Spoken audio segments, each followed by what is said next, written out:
So you can keep 2 betel leaves, 1 banana, 1 betel nut, and 1 coin, and you can put that on a plate and offer it to Devi. Keep that in front of the screen and offer it to Devi every time that you have darshan. You'll see how with this one simple gesture, how your relationship with Devi Parashakti just grows, your connection with Devi grows so much more with this one simple gesture. Now with this, we will be concluding this portion of the program and we'll be entering into the next segment where we will be understanding some of the revelations made by Devi Parashakti for humanity. As all of us know, Devi has been continuously guiding us and blessing us, has been answering every one of our prayers and healing us during this time. So Devi has revealed many sacred revelations in order to help us, in order to guide us, and in order to ensure that we are safe and protected at this time. One of the most important revelations that Devi Parashakti has revealed are about the 8 methods to protect yourself from COVID-19. So in this segment, we will be exploring each of these methods and understanding the benefits of each a little bit more deeply.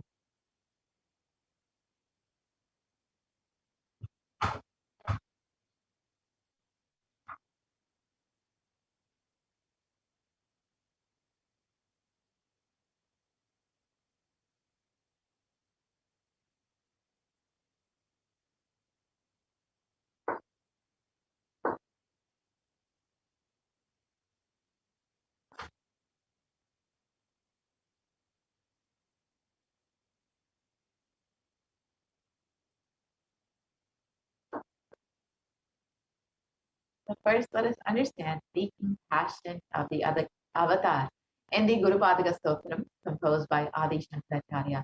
The very first verse describes how the Guru Padaka, the sacred feet of the Guru, is the boat that helps us cross the Ananta Samsara Samudra, the seemingly endless ocean of samsara or suffering.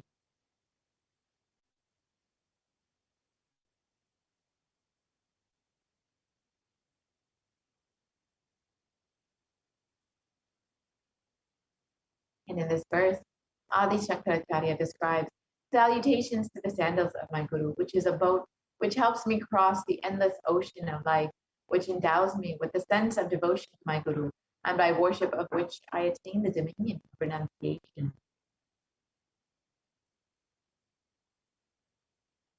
Many of us have been feeling stuck in the same stormy and raging ocean, being unable to navigate ourselves and lost in the overwhelming vastness of the suffering that surrounds us during the Pralaya, the great deluge. Our loved ones are dying due to the pandemic. Our homes are being destroyed due to natural disasters. Social institutions are crumbling, and the whole of humanity is in a desperate and dire need of hope.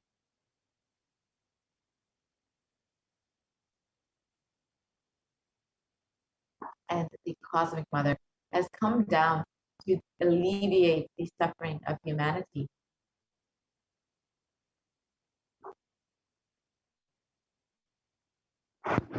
It is at this time that the Supreme Pontiff of Hinduism, the incarnation of the cosmic superconsciousness, has having out of his love and compassion, having taken the spiritual responsibility for the superconscious breakthrough of the whole of humanity, is manifesting Devi Parashakti, the cosmic mother, in guiding and healing the whole world, as literally the boat that sails us through the Pralaya, the cosmic deluge.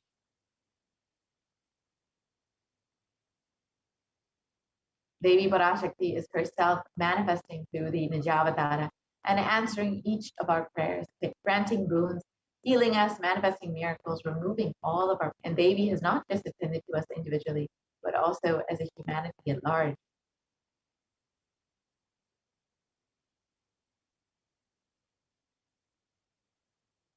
Devi Parashakti has guided the whole of humanity in the form of revelations of profound sacred secrets of Sanatana Hindu Dharma, and by showing us the future regarding global issues, the COVID pandemic, natural disasters such as fires, floods, and more, and even the twisted human conspiracies and underground wars which have not surfaced common knowledge as yet.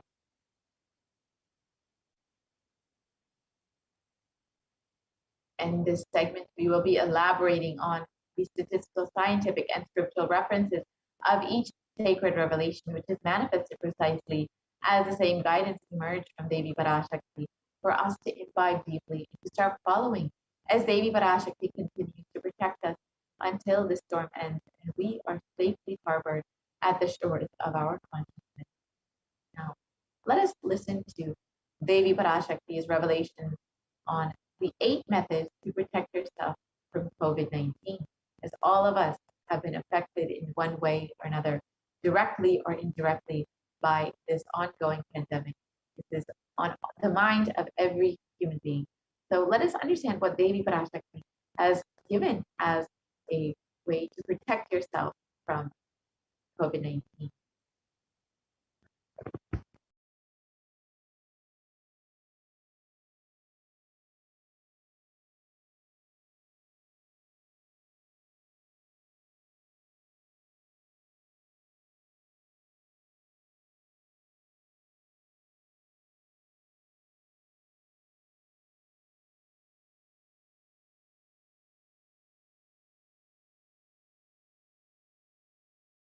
Parashodasi Meenakshi, Parameshwari Meenakshi, Parashakti Meenakshi, இங்கு எழுந்து அருளினோம் எல்லோர்க்கும் ஞானமும் தன்மையும் தந்திட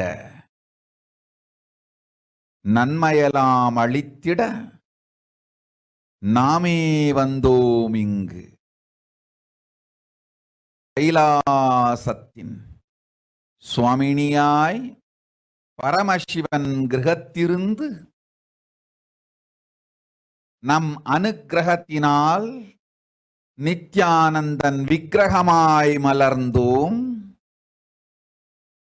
உங்கள் எல்லோருக்கும் நல்லதை செய்திட, நன்மையை சொல்லிட, தர்மார்த்த காம மோக்ஷம் எனும் புருஷார்த்தங்கள் நாளும் பொங்கி மலர்ந்திட வந்தேன் இங்கு. மாந்தர்கள் கொடுந்தொற்று கொரோனா கண்டு அஞ்ச வேண்டாம். 8 வழியின் மூலமாகவும் எண்ணத்தில் தியானித்து என்னை பிரார்த்தித்தல் 1, சமூக வலைதளங்கள் மூலமாய் என்னை சரணடைதல் 2, எங்கெல்லாம் என் மகமாரி வடிவத்தில் நான் குடிகொண்டிருக்கின்றேனோ அங்கெல்லாம் பூமிதித்து என்னை வழிபடுவது 3, நெஞ்சில் மஞ்சள் தடவி வேப்பம் சாரருந்தி தினந்தோப்பது 4, இருந்து நித்யானந்தத்தை நிறைத்து உயிர் 5, சிவ சிவ சிவ எனும் பிரபஞ்ச பெரும் நாதத்தை அஜபா ஜபமாய் நிகழ்த்தல் 6, நிறைவான பூரண மனத்தோடு வாழைப்பழத்தோலும் வெங்காயமும் குதிகாலில் வைத்து பத்திட்டு நித்திரையில் அடங்குவது 7, பூரணமாய் பரிபூரணமாய் அருணாச்சல ஸ்மரணையில் நினைப்பும் மறப்பும் அருந்த உணர்வு ஸ்மரணையில் அகம் அகம் என ஸ்புரிக்கும் அருணாச்சல ஸ்மரணையில் ஆனந்த ஸ்புரணத்தில் இருப்பது 8 எனும் 8 முறையிலும் என எண்ணியோர் அத்துணை பேருக்கும் இல்லை கொரோனா கொடுந்தொற்றின் தாக்கமும் கொரோனா கொடுந்தொற்றின் பயமும் கொரோனா கொடுந்தொற்றின் மயக்கமும் வாழ்வீர்கள் வளத்தொடு நல் ஞானம் யோகத்தொடு நாமே நிம்மோடு நானே நீயாய் நீயே நானாய் நல்வாழ்வு வாழ்வீர்கள். எட்டில் ஒன்று செய்தாலும் கொரோனா உங்களை எட்டவிடாது காப்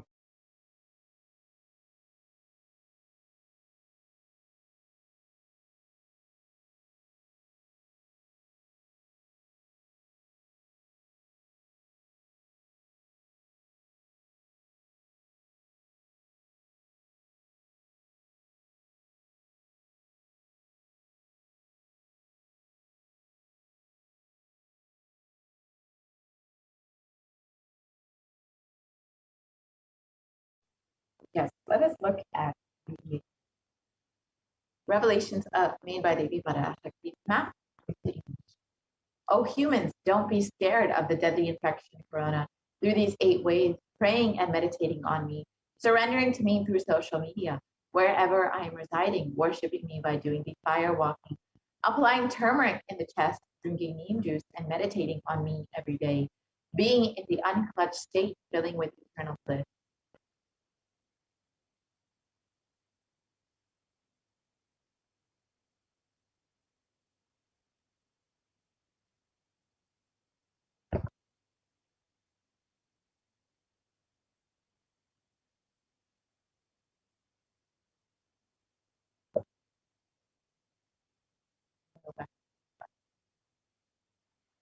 Doing the Ajiva Ajiva of the cosmic sound, Shiva, Shiva, Shiva, with complete mind, applying banana peel and onion in the heels and going to sleep.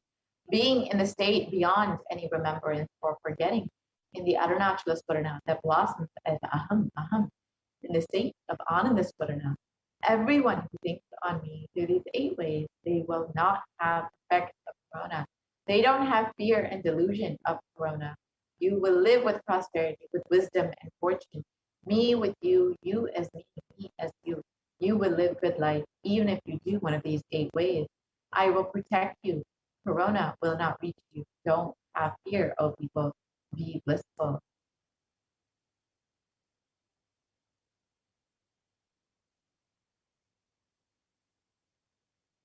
In the above revelations, Devi Parashakti has revealed the 8 methods to protect all of humanity from COVID-19. We are now going to explore each of these methods and understand the benefits of each method revealed by Devi Parashakti.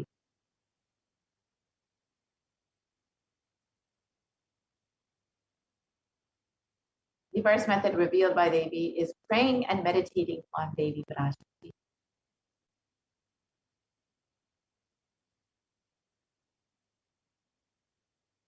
So science has extensively studied meditation, and Healthline has listed out some of the science-based benefits of meditation, which includes reducing stress, controlling anxiety, promoting the emotional health, enhancing self-awareness, lengthening the attention span, and it may also reduce age-related memory loss. It can generate kindness.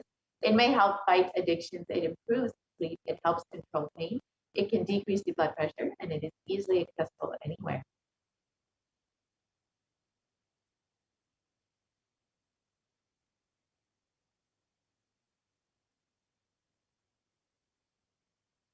So a study conducted by the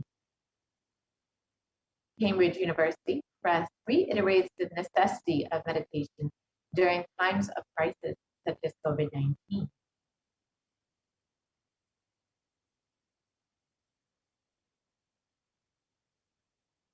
And research published in Everyday Health has shown how prayer and spirituality protects the emotional health by offering a bigger sense of purpose, by providing social support, by lifting the spirit, by helping you cope with the difficulties.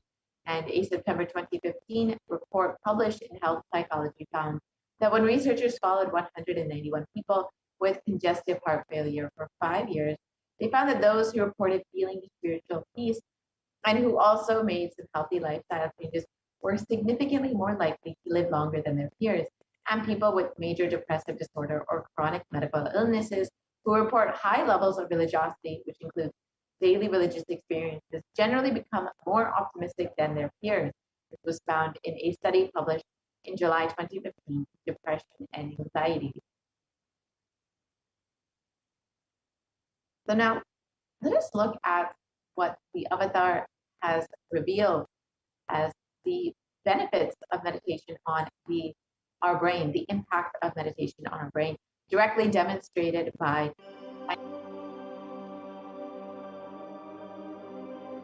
Nithyananda participates and encourages scientific researchers to derive evidences for meditation and healing through meditation. Dr. R. Murli Krishna, President, COO, Integris Mental Health and James L. Hall Jr., Center for Mind, Body and Spirit, Oklahoma in US, and his team invited Nithyananda to derive scientific evidences for meditation and the state of his enlightenment. When Swamiji came, I have requested him to do one thing. I asked him, would you be willing to undergo some scientific investigation of the meditation process? He very cheerfully agreed without one complaint. He went for 3 repeat sessions for PET scanning and 3 repeat sessions for quantitative EEG sessions. And these are really easy tests to go through. It requires a lot of patience and a lot of willingness to do that. So we did that. Because if a meditation process is doing something to your brain, we should be able to detect that. Scientific findings are verifiable. They're replicable. You can replicate them, duplicate them. So Swamiji went through those sessions and we found some interesting findings. In PET scan, they inject a radioactive dye which goes and sits in parts of the brain that are active. In the normal, non-meditative state, the brain is very active. And when we are seeing someone, the rear end of the brain, the visual cortex, is very active, as shown in the diagram. Usually the brain is so active, there are 100 billion brain cells there. But what meditation does is something very interesting. It shows the frontal lobes getting more active. The frontal lobe is where you have judgment, wisdom, reasoning. Here are some of the brain scans I'm going to share with you. This is alert, non-meditative state. The second one is 30 minutes into 30 minutes meditation. Look at the frontal lobes, how they light it up. They light it up big time. 60 minutes of deep meditation, and here is a deep, deep level of meditation where it lights up significantly right here. Right in the middle, probably 1.5 inches, 2 inches deeper.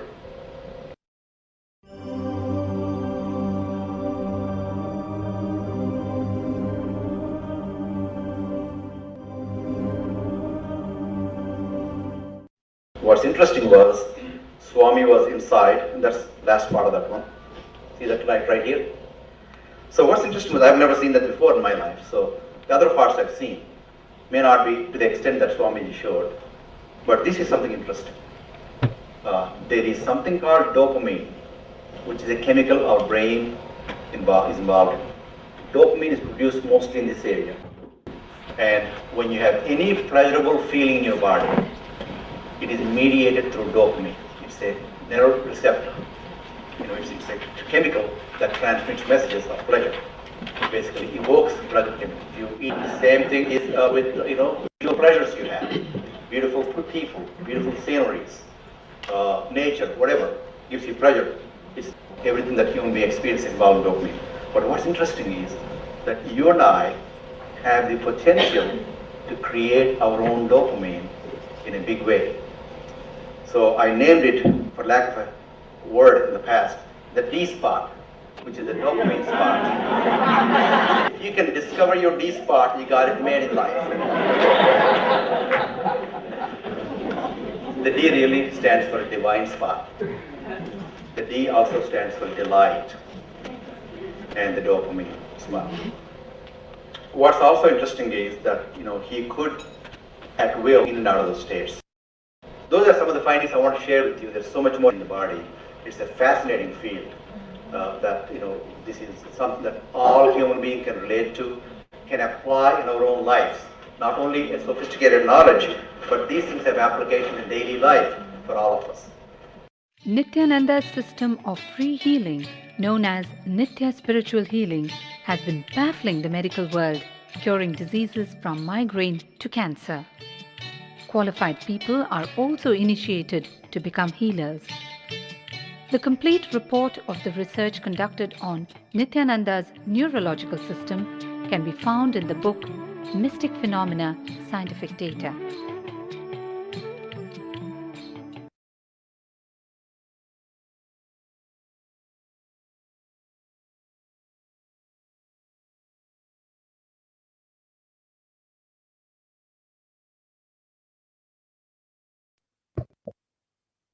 Now that we have understood the impacts of meditation on our brain, let us now look at prayer and how prayer can be stress buster as revealed by the 3-month book.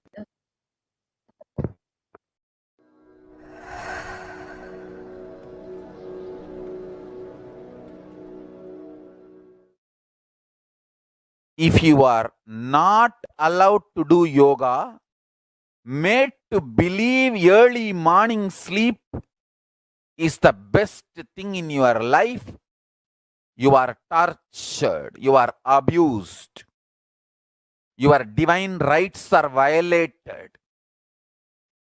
If you are constantly inspired to do yoga early morning, Brahma Muhurta time, and everyday puja, sit that 30-40 minutes and melt down by feeling connection. Understand? Nothing can be compared to prayer to bust your stress. I tell you, prayer is the best stress buster. Deep feeling connection and tears rolling in your eyes and melting down. Prayer to Paramashiva. Intense yearning, Vyakulata, talking to Paramashiva, relating to Paramashiva. Nothing can be compared to that to bust your stress.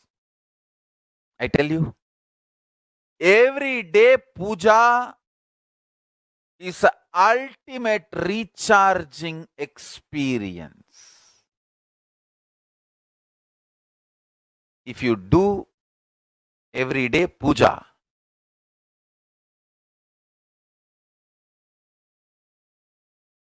the kind of the stress-free life you will live, your whole biological clock will be aligned to Kailasa. I tell you, I have seen the habit of Nitya Puja live long, not just long, happy.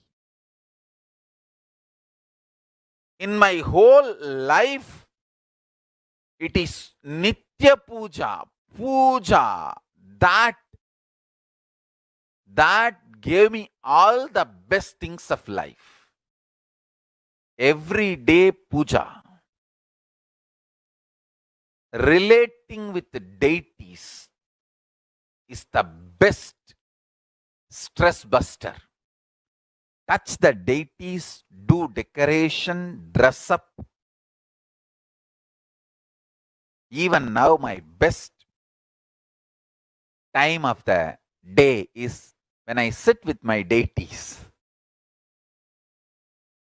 When I sit with my deities,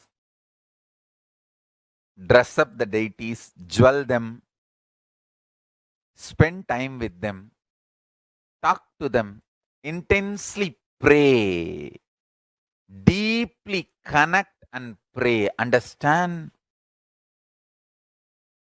You do not know the power of Archavatara. God landing in physical deity form. Never underestimate the power of Archavatara. The Archavatara is equivalent to living avatara. What living avatar can do, Avatara can do. Atma Linga I am giving to all of you is literally living Archavatara. It's a piece of God. Literally.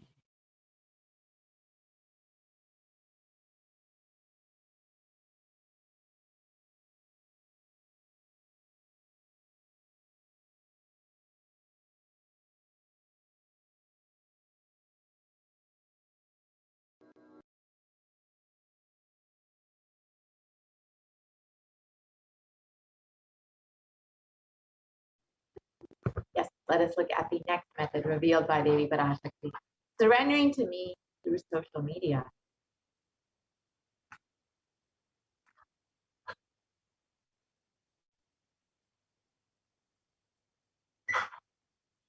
So you can connect with Devi Parashakti on all social media platforms in order to ask your prayers and be blessed by Devi Parashakti. So you can connect with Devi via YouTube. So you can visit Kailasa's HDH Nithyananda YouTube channel and go ahead and join as a member of the channel.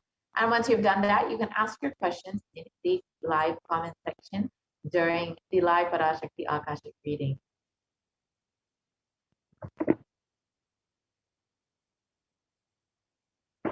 And you can also connect with Devi through Facebook. So you can like and follow Kailasa's SPH JGM Nithyananda Paramashivam Facebook page. And again, you can ask your comments, your questions in the comment section of the live Parashakti Akashic reading on Facebook as well. And you can also follow Sri Nithyananda on Twitter and ask your questions in the reply section of the tweet with the hashtag #AskTheAvatar.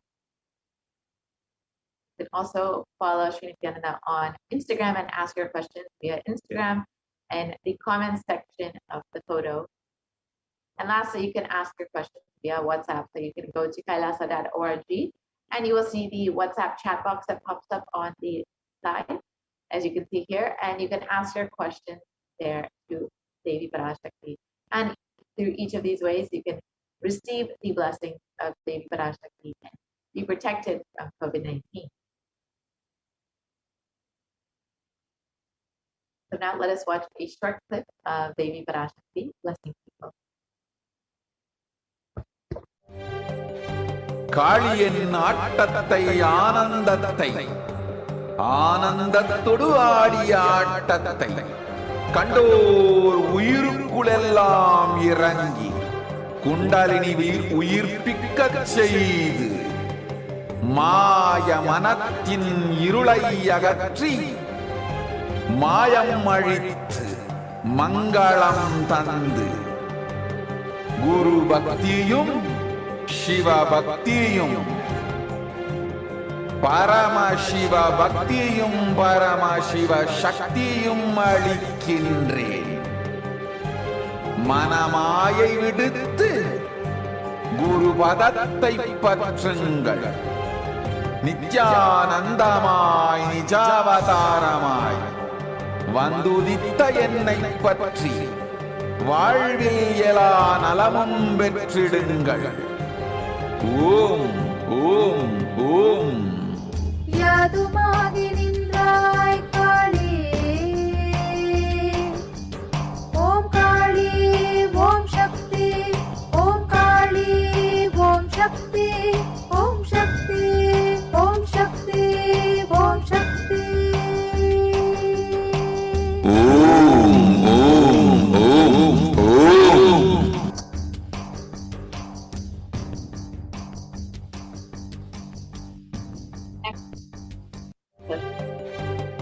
Look at the next method revealed by Devi Parashakti. Worshipping me, Devi Parashakti, by doing the fire walking wherever I am residing.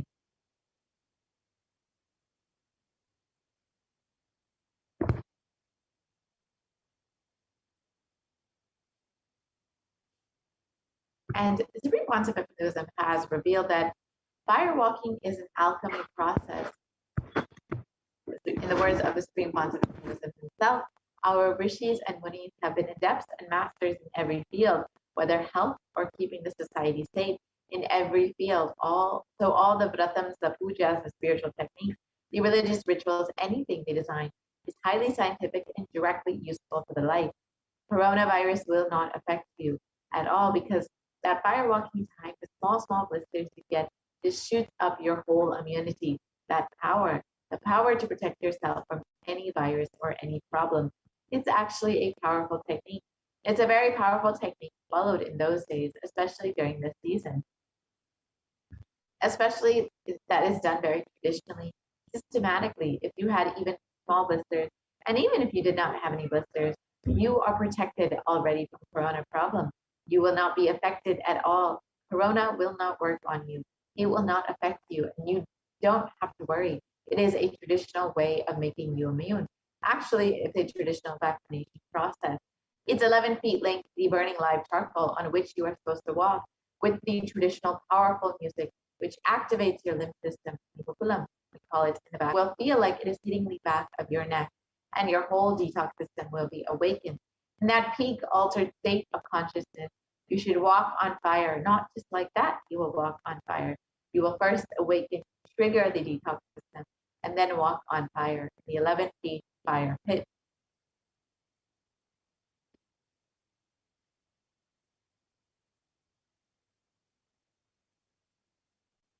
If you do for one fire walking, you are absolutely protected from corona. Pray to Mahamadiaman and do the fire walking. That is it. It's like a traditional powerful vaccination. Pray to Parashakti Mahamadi and do the Patipatni Vratam. Do this traditional fire walking and you are absolutely protected from coronavirus. No need to panic. The traditional vaccination, traditional, natural, organic, no bad side effect vaccination is the Hindu fire walking. So now let us understand the science behind fire walking.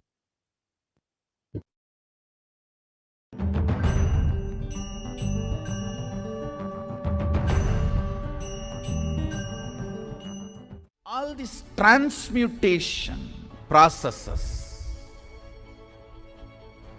means balancing the system and awakening the whole consciousness to your whole body is what I call transmutation processes. Some parts of your body becomes insensitive to the existence because of the job it is doing, like a feet. Because of the continuous walking, it becomes insensitive. Your cheeks, how they are sensitive, they don't become they lose sensitivity to the reality. But for a complete Kundalini awakening, your whole body needs to be alive and experiencing the reality and ability to experience the higher consciousness. This reason we have the process of firewalking.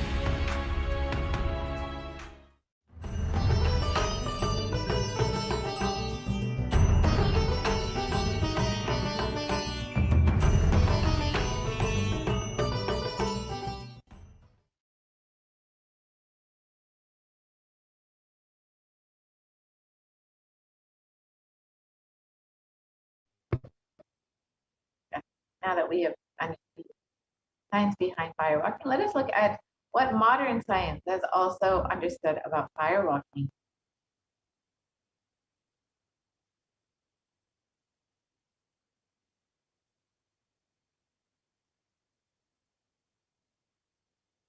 But before that, let us watch a short video of the Supreme Quantum of Feminism himself doing the fire walking in the sacred city of Tiruvannamalai, the birthplace of the Supreme Quantum of Feminism himself.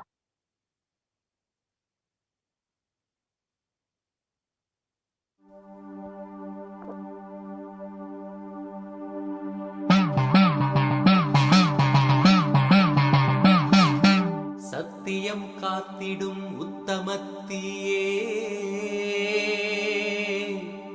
சத்குருவாய் வந்த நித்திய தாயே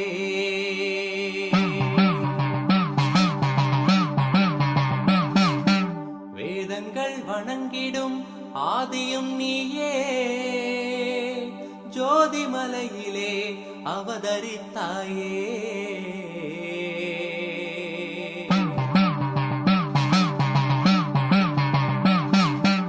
அவனியை பேணும் ஞானமும் நீயே, அக்னி வடிவிலே அருள் புரிந்தாயே.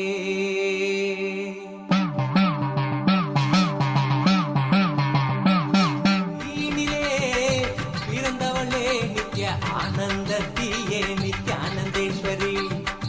தீனிலே பிறந்தவளே நித்ய ஆனந்தத்தியே நித்யானந்தேஸ்வரி. கருமங்களை கொன்றிட வந்தாய் நித்யானந்த, தர்ம மண்ணில் வென்றிட வந்தாய். கர்மங்களை கொன்றிட வந்தாய் நித்யானந்த, தர்ம மண்ணில் வென்றிட வந்தாய். தீயினிலே பிறந்தவளே நித்ய ஆனந்தத்தியே நித்யானந்தேஸ்வரி.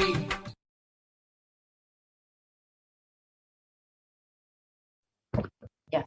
Now let us understand what modern science has understood about firewalking. According to a study conducted by the U.S.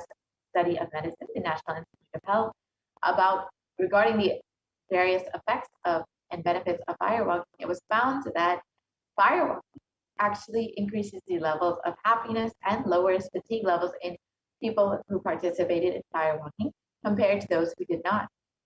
So now let us look at the next method revealed by Devi Parashakti: applying turmeric on your chest, drinking neem juice, and meditating on Devi Parashakti every day.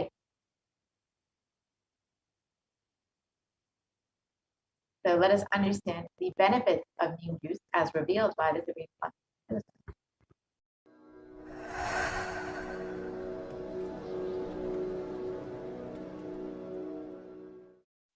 Bididi.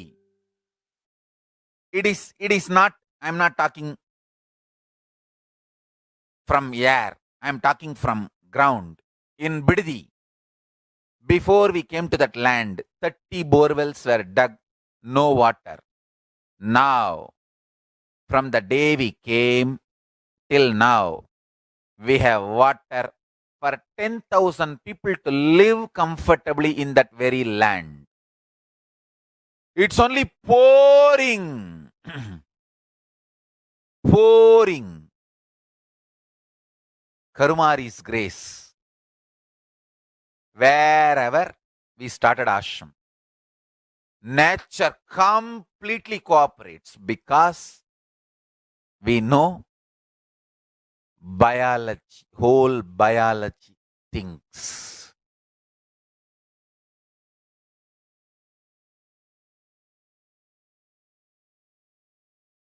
If you are having bitter relationships in your life, just start drinking bitter neem juice every morning. The problem will be solved.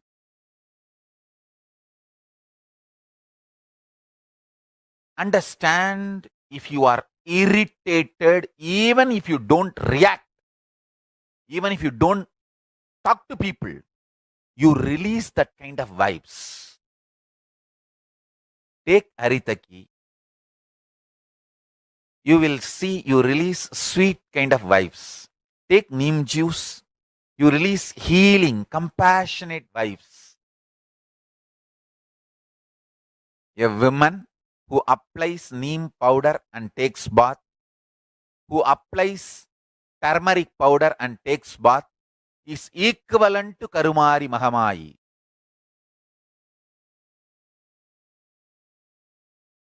That neem paste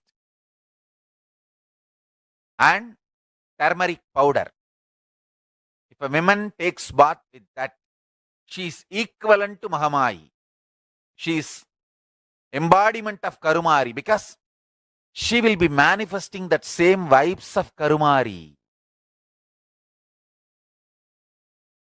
I sincerely recommend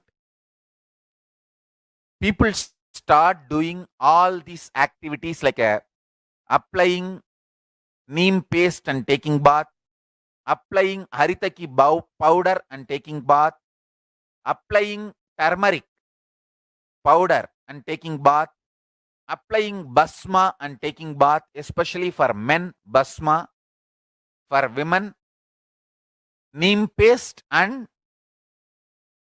turmeric paste. All four can be used by both all genders. That is different.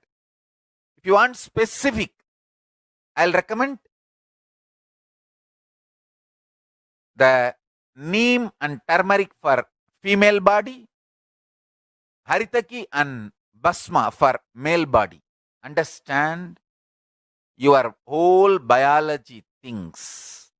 Working on whole biology changes the whole life. So, now with this understanding the whole biology things, think Mahavagya. This is Ajapa Ajapa. Think Mahavagya. With the understanding your whole biology thinks. Om Nithyananda Paramashivoham. Blessings to all of you. Start manifesting powers. Now,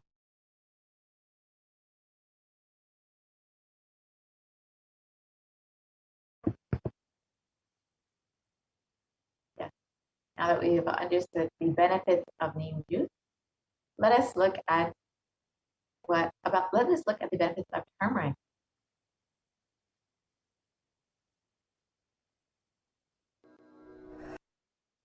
Of course, traditionally, we all know that turmeric is very well known for its anti-inflammatory effects, but recently, in the last 2 decades, curcumin has also been shown to be a potent immunomodulator agent that can modulate the activation of T cells, B cells, macrophages, neutrophils, natural killer cells, dendritic cells, and more.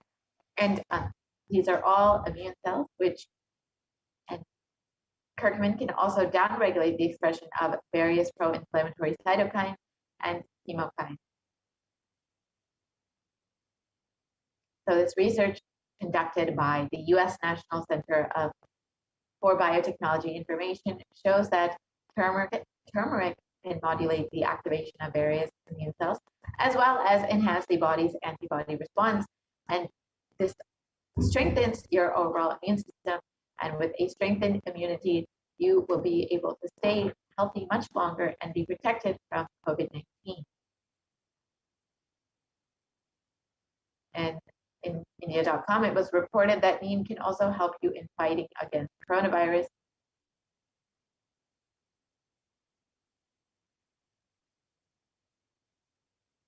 And it was also reported that turmeric and neem are effective against coronavirus, according to a KGM News study.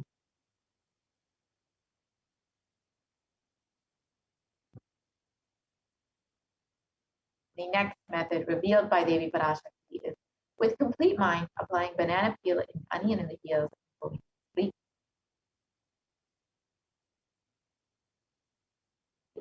So this is a very simple process. You can just put an onion or a banana peel on the heel, as shown in photo, and you can put a sock over it and go to sleep like this.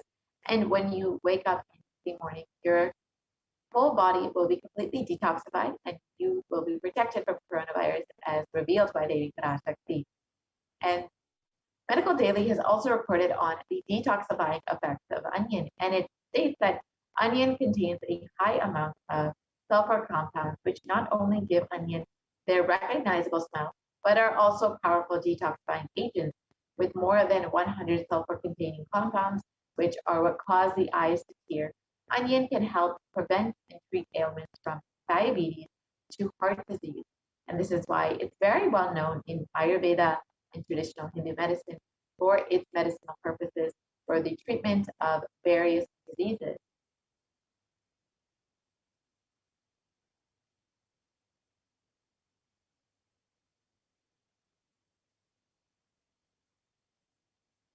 And a review published in the Journal of Phytotherapy on the detoxifying effects of onion states that compounds from onion have been reported to have a wide range of health benefits, which includes anti-carcinogenic properties, antiplatelet activity, antithrombotic activity, anti-asthmatic, and antibiotic effects. So now let us look at the next method revealed by Devi Parashakti to protect yourself from COVID-19, being in the unclutched state, filling with eternal bliss.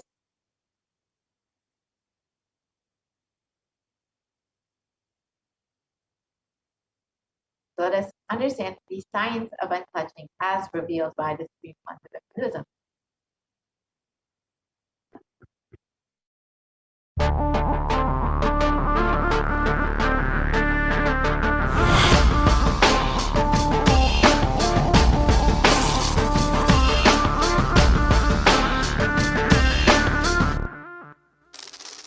The brain is the organ which controls our whole physical being. Once our brain has been imbalanced, it will then transmit that imbalance throughout the whole body.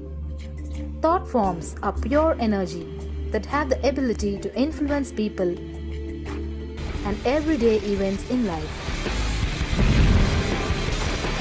According to science, our brains generate an electromagnetic field which may be measured by such instruments as an encephalograph.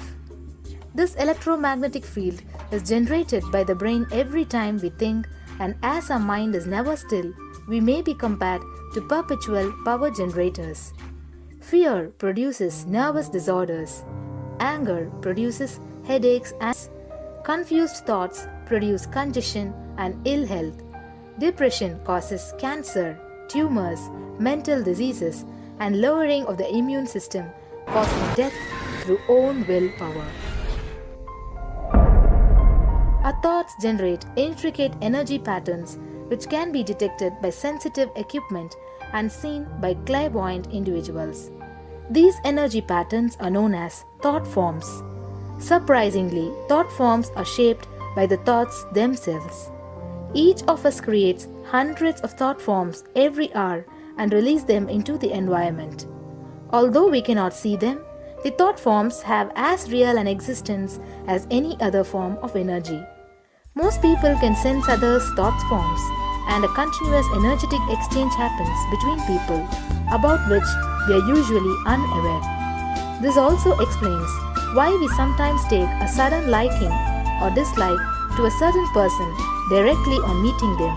We just catch their vibes. Unclutching is a guide for equanimity and enlightenment. Thoughts are like bubbles in a fish tank. Just as bubbles in a fish tank rise from the bottom, our thoughts also rise in the same manner. When one bubble comes and reaches the surface of the water, the next bubble starts and the third bubble starts. Because the bubbles are rising at high speed, they look like a continuous stream. But our mind is not a continuous stream. There is always a gap between two thoughts. Like the bubbles, we also experience a neutral space between two thoughts. This neutral space between two thoughts is our original state, the pure silence. It is a state of pure consciousness, the state of God. Since the gap or the neutral space between two thoughts is too small, we think all thoughts are connected and form a shaft. But there is always a gap between two thoughts. In the forest of northern India, the hunters trap the birds using a trap. They tie a rope between two trees. The rope is the shaft that we create by connecting two thoughts. In the middle of the rope, they secure a wooden stick. The stick is our mind. The rope is tied at the midpoint of the stick. When a bird comes and sits on the stick, the bird's own weight turns the whole stick upside down. It turns topsy-turvy. The moment it turns upside down and loses its sense of balance, it feels totally shaken and tightens its grip on the stick. It simply holds onto the stick as if its life depends on it. Similarly, we connect thoughts and form a shaft out of it and live in the fear that if we drop our mind, we might be lost. We might lose our identity. Because it is hanging upside down, It thinks, if I unclutch from this stick, I will fall and die. Is similar to the fear that if we start trusting that we are unconnected, unclutched, independent, and illogical thoughts, we might be lost. If the bird lets go and relaxes, it may flutter to balance for a moment or two. When it leaves the stick, maybe for a few seconds it will fall, but then it will adjust itself and start flying. In the same way, we hold on to whatever we think is our identity, our education, our mind, our life, our relationships, or our bank balance. Ultimately comes to remove the stick, that is, our identity. Just like the bird, we don't realize that if we drop our mind, at that moment we can become a Paramahamsa. That very moment we can be liberated.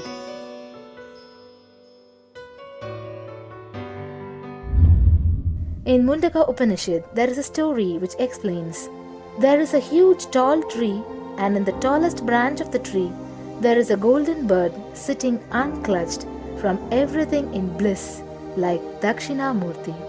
In the lower level branch, there is a small bird which jumps from here and there to various branches eating fruits.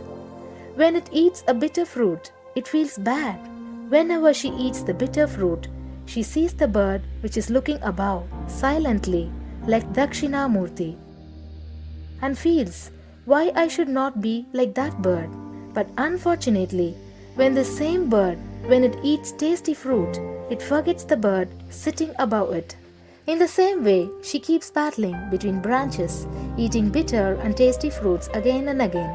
One day, as a small bird flies up higher, and as it reaches near the golden bird, it realized that he and she are the same. There is no difference between them both and realizes her original state.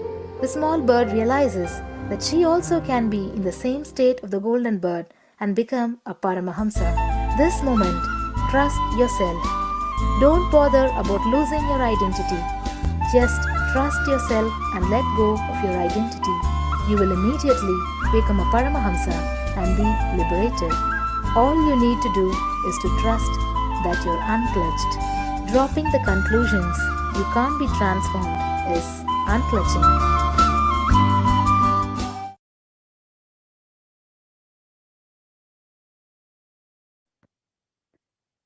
Yes, now that we have understood the science of unclutching, you can take a few minutes in your day to practice beautiful science of unclutching. And you can, it's a very simple process. You can just sit with your head, neck, and spine in a straight line and have your eyes closed. Intensely chant the Mahavakya. Do not engage with any thoughts or emotions. Purely let the space of unclutching manifest inside of you and chant the Mahavakya. Om Nithyananda Paramashivoham. You can also listen to the Mahavakya on YouTube. So you can spend any time in your day when you just have a few minutes, even 5 minutes is okay, just to experience this space of unclutching. And if you do take some time to do this, you can fill out your minutes for peace by visiting kailasa.tv/minutes for peace, which we will be seeing the link shortly. And you can fill out your minutes for peace and contribute to this global initiative. So now let us look at the next baby Parashakti, doing the Ajaba Ajaba of the cosmic sound, Shiva, Shiva, Shiva. And a study conducted by the US National Library of Medicine on the benefits of chanting clearly establishes how doing the Ajaba Ajaba, the chanting, has a direct and positive impact on the physical and mental well-being as well. The study correlates the chanting of the Ajaba Ajaba, the vagus nerve stimulation, to the treatment for depression and epilepsy.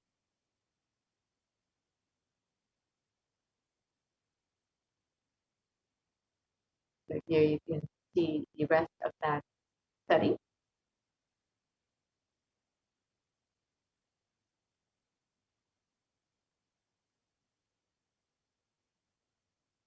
And another study conducted by Dr. Masaru Emoto establishes how human intentions, words, and thoughts can actually change the molecular structural formation in water. This research clearly depicts how water, when exposed to positive sound vibrations, the molecular formation in the water becomes a very pleasant formation. Whereas when exposed to negative sound vibrations, the water molecule becomes disfigured, distorted, and disintegrated. So in the next slide, we will be seeing the photos of water when exposed to positive sound vibration. Words like compassion, thank you, wisdom. You can see how the water forms this flake-like structure, whereas when the water is exposed to negative sound vibrations, like heavy metal music, or words like "I will kill you, you fool," the water molecule becomes completely disintegrated, disformed, disfigured, as you can see in the lower photos. So you can imagine what happens inside of your own body, which is composed of up to 60% water, when you chant the Ajabajba, the chanting of the sacred cosmic sound.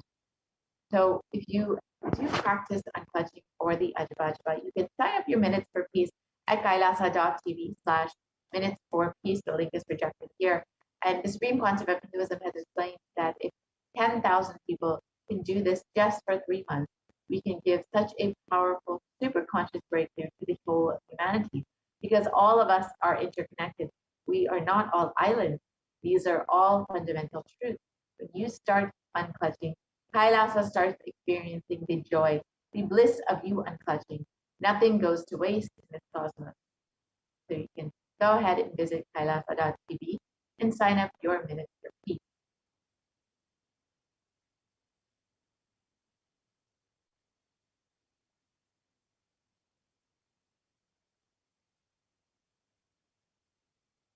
Now let us look at the last method revealed by Devi Parashakti. Being in the state beyond any remembrance or forgetting, in the Arunachala Swarana that blossoms as Aham, Aham, in the Ananda Swarana. So just being the constant remembrance of the divine, neither having to actively remember nor forgetting, but just being in that constant state of oneness with the divine. When you are in this space, you will be completely protected from coronavirus. So each of these methods revealed by Devi Parashakti is independently powerful enough to protect you from COVID-19. You could practice any one of these methods and be rest assured that you will be absolutely safe from COVID. Now, Devi Parashakti revealed that one of the earlier methods that Devi Parashakti revealed is praying and meditating upon Devi. So the easiest way to do this is just offering your love and gratitude to Devi, offering your devotion to Devi Parashakti. And in this next segment, you will understand some of the ways you can offer your love to Devi through the offerings segment, which we will be entering into shortly. And recently, Bhagavan Sundareshwara revealed that an offering is when you even have the intention to make an offering, when you have the intention to offer your love or gratitude to the divine, it is only because of the grace of the divine, the grace of Swamiji that has happened in your life that you are even having this intention. And you are experiencing this intention because the divine Swamiji is ready to shower upon you, and having the intention to offer is just his grace for you to be blessed with all of the blessings that he is ready to shower upon you. So when you have this intention, you should celebrate it and enjoy the intense devotion that you are experiencing, which is just a gift from the divine.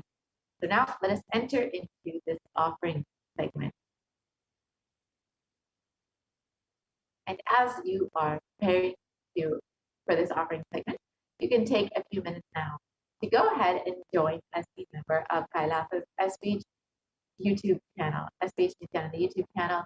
So you can visit Kailasa's SBH Nithyananda YouTube, and you can go ahead and join as a member. The join button is right next to the subscribe button. Join as a member, and you can sign up to whichever level of e-Kailashan you would like to be. And once you have joined as a member, you will have access to various exclusive content, and you will also have the ability to ask your questions directly to Devi Parashakti, Bhagavan Sundareshwara, and to Swamiji during the live darshan. in the comment section of the YouTube video, of the live video. So you can go ahead and join today. And now let us enter into the offering segment. Nithyanandam, and welcome back to this segment where we'll be learning more about the traditional offerings that we can make to Devi Parashakti today as we get ready to receive her darshan and blessings.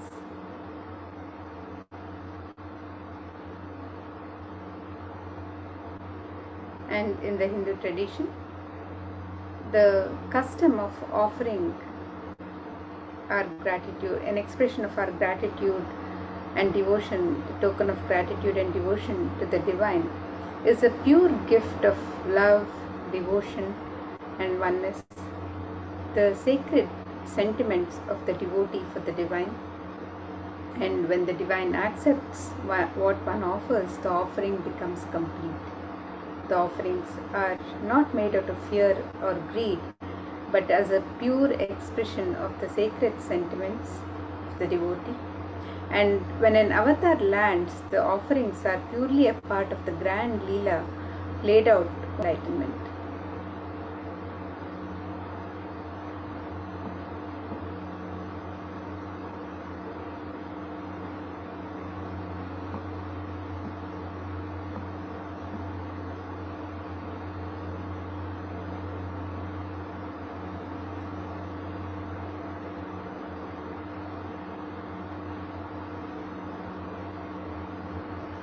And now, as we get ready to receive Devi Parashakti, receive the darshan and blessings of Devi Parashakti, let us look at this Dhyana Shloka which describes the beauty and splendor of Devi Parashakti. Let us contemplate on the form of Devi Parashakti. And this verse says, Indu nibhaveda karavahni nayanam syat pankajavara japakshara sarayuktam Angahimabhushana vichitravasanam Tungamakutojvala manonmani swarupam.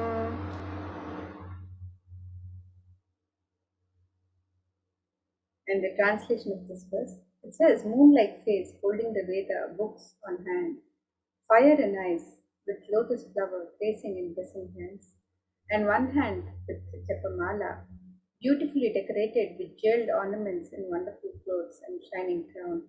Her name is Manonmani. And another verse from the Mula Agam, Manonmani Dhyana, which describes Devi Parashakti. This verse is, Dhyayet Devim Trinetram Shashinibhavadanam Vedahastam Dadhanam Savye Padmam Varadamapare Cha Bhayam Chakshamalam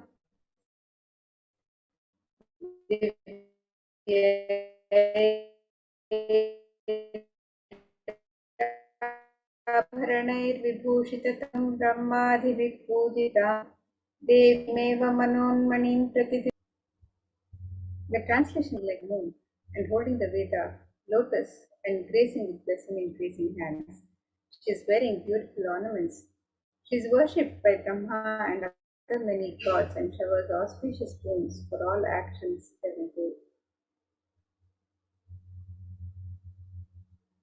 And in the Hindu tradition, the traditional offerings to the divine are made with the divine element of gold. Various rituals are performed with the divine element of gold. So let us look at the significance of this sacred element as described in the Atharva Veda. This verse which describes one of the many significance of the divine element of gold. And this verse says, Vedajutam janmanedam Hiranyam agnirekam kiyatamam babhuva Somasyaikyam insitasya parapatata Apamekam veda samreta Ahutatte hiranyam trividastvai.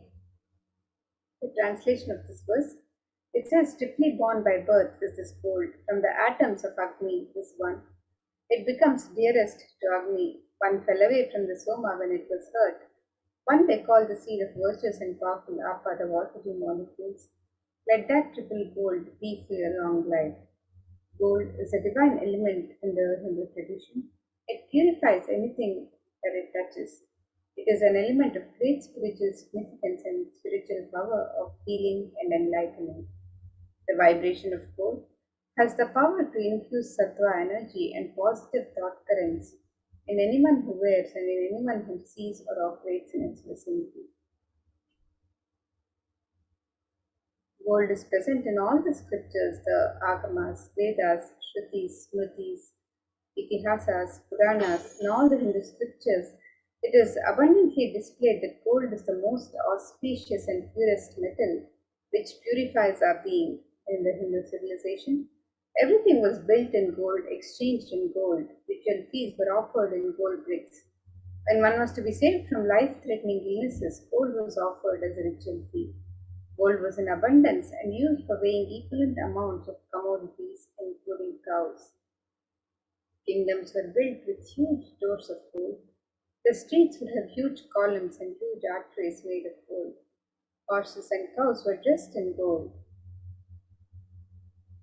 Hindu civilization thrived on the banks of rivers of gold. The Indus River was called Hiranmaya, the river of gold in the Veda. The river Saraswati was called Hiranyavartini in Atharva Veda. Gold is the supreme element for offering gifts to the ones you love and revere. Temples are constructed and paved in gold.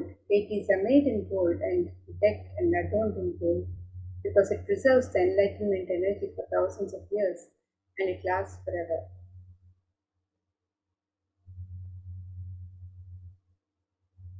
And now, let us look at the various traditional offerings that you can make to Devi Parashakti on the website. The site is www.kailasamila.com/sevas. This is the e-Hindi offerings, which are similar to the offerings in any temple in the Hindu tradition, where the devotees can offer any amount, any token of gratitude of their choice, and you can make the e-Hindi offerings in multiple currencies and in any amount of your choice. And Devi is described as the one who is fond of true devotion. So let us look at this verse which describes Devi's love for true devotion. This verse says, Bhakti Priya Bhakti Gamya Bhakti Vashya Bhayapaha Shambhavi Sharadharadhya Sharvani Sharmadaini. The translation for this verse, it says Devi is fond of true devotion and is realized through true devotion. She can be won over through true devotion and she removes all fear. If there's any fear in the minds of the devotee, Devi is sure to remove that fear. It is stated that Devi likes to be worshipped in autumn. Here it is meant the autumn of our lives.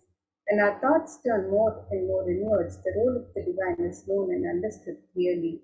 The need for Devi worship then becomes stronger. Shambhavi is the consort of Shambhu, Lord Shiva. Sharadharadhya is the one who is worshipped by Devi Sharada, Devi Saraswati. Sharvani is the wife of Lord Shiva, and the Linga Purana says Lord Shiva is called Sharva in his earth form. Sharmadaini is Devi who bestows happiness on devotees. And today you can offer your gratitude, your token of love and devotion, the Kanika and the e-Hundi to Devi Parashakti by registering on the website www.kailasamila.com/sevas, and you can make any offering of your choice, any amount, and in multiple currencies. So you can visit the website and make your e-Hindi offerings to Devi Parashakti as you get ready to receive her darshan and blessings.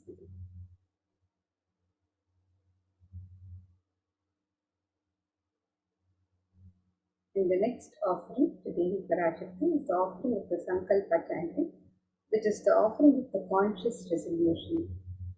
And this verse from Devi Mahatmya, chapter 10, verse 34, describes Sayaitan mohyate vishvam shaiva vishvam prasuyate saya chittaja vijanam tushtarudhin prayaschati.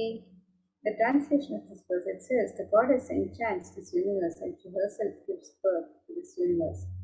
That goddess, being prayed without interest in anything, gives that knowledge that leads to salvation and gives wealth in the materialistic sense.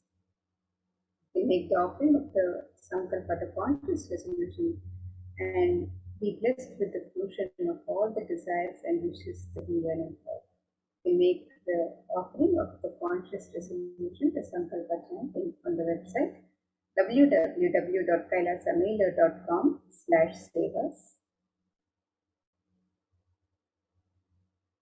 And the next offering to Devi Parashakti is the offering of the Sahasranama Swarnakasu.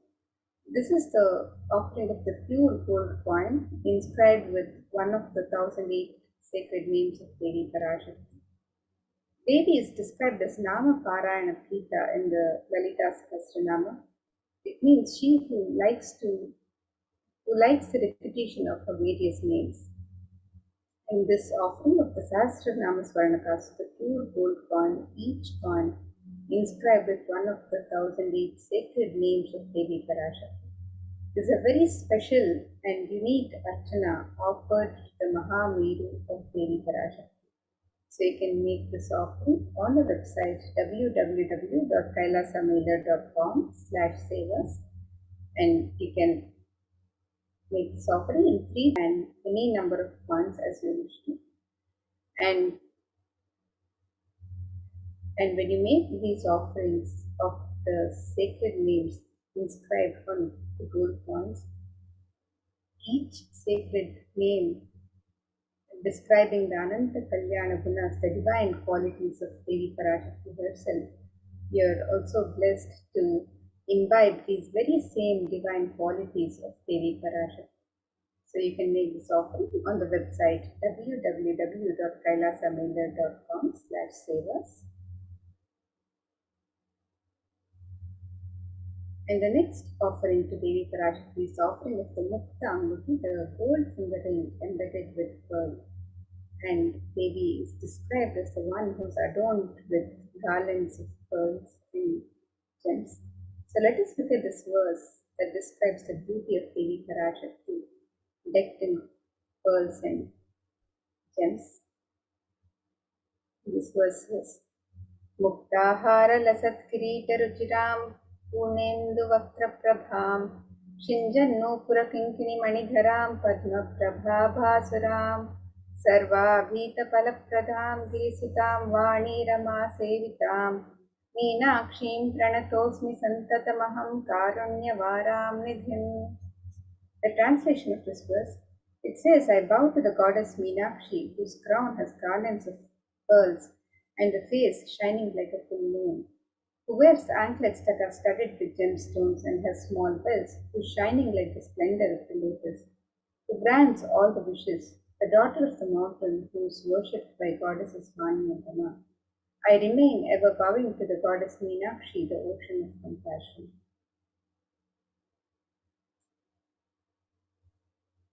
And you can make this offering of the gold finger ring embedded with pearl, the Mukta Anguti, the Devi Parashakti, and receive her blessings to be showered by her pure love and compassion in all your business endeavors. So you can make this offering of the Mukta Anguti on the website www.kailasamailer.com/sevas. And the next offering to Devi Parashakti is the offering of the Swarna Padma Pushpa, the gold lotus flower. And in the Kamikagama, it is described, one of the significance of the gold lotus is described in one of the verses. And this is one of the many spiritual significances of the gold lotus. So let us look at this verse from the Kamikagama. It says, अष्टविद्येश्वरोपेत कुम्भावरणसंयुतं सर्वे ससूत्रवस्त्राढ्या हेमपङ्कजभूषिताः सपिधनः पुरजश्च पक्वबिल्वफलप्रभा स्नपनध्याय संसिद्धा प्रमाणेन समन्विताः. The translation of this verse, it says all the kalashas should be wound around with suitable thread and covered with a new cloth. They should be adorned with lotus flower made of gold. And there are hundreds of spiritual references in the Hindu tradition to using the lotus in the worship of Paramashiva. Almost everything in the worship of the ultimate involving the consecration of deities of worship or meditating on the mudras and asanas during worship involves the lotus flower, the lotus leaf, the lotus pericarp, the lotus petals. The lotus is a divine flower in the Hindu tradition. The Shakti of Paramashiva is also called a lotus. The base of the Paramashiva linga is a lotus. The disciple is also considered a lotus, the one who is about to bloom. And you can offer the gold lotus in any of 3 different sizes and be blessed to have the 8 space bubbles and being of Devi Parashakti in your inner space amidst any and every adverse situations in life. And you can make this offering of the gold lotus on the website www.kailasamailer.com/save-us. And the next offering to Devi Parashakti is the offering of the Swarna Medli, the gold clothing. And this verse from Saundharya Lahari describes the beauty and grace, splendor of Devi Parashakti's lotus feet. And this verse says, Nakadhiti Sanchanna Namajjanatamo Guna Padadvaya Prabhajala Parapruta Saroruha. The translation of this verse, it says, you whose brightness from the toenails destroy the darkness of ignorance from the minds of your devotees who prostrate at your feet. You whose brightness from your 2 feet overpowers that of the lotus flower tree. And you can make the offering of the Swarnamati, the gold clothing to Devi Parashakti, to adorn her sacred lotus feet and be in constant gratitude for receiving the blessings in even the most difficult aspects of life. You can make this offering of the Swarnamati on the website www.kailasamailer.com/save-us. And the next offering to Devi Parashakti is the offering of the Swarna Mangalika, the gold hairline jewelry. And Devi is described as Sudha Sharabhivarshini, she who makes the nectar flow in all her nerves with her Saratata. That is she who gives the very pleasant experience of the ultimate. And the Swarna Mangalika represents the nectar overflowing from the Sahasrara Chakra, which is freely opened with the sacred sentiment of gratitude. You can make this offering of the Swarna Mangalika to Devi Parashakti and receive the blessings of achieving the blissful state of overflowing gratitude and the space of complete completion. You can make this offering on the website www.kailasamailer.com/save-us. And the next offering to Devi Parashakti is the offering of the Prataksha Pada Puja. And Devi is just the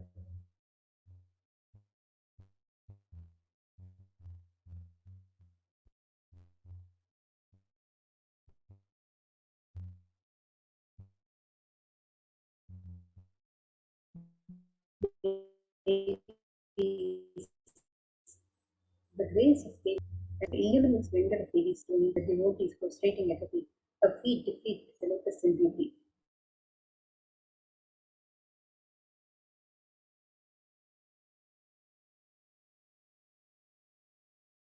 Tamoguna is the darkness which is indicative of the ignorance in the minds of the devotees.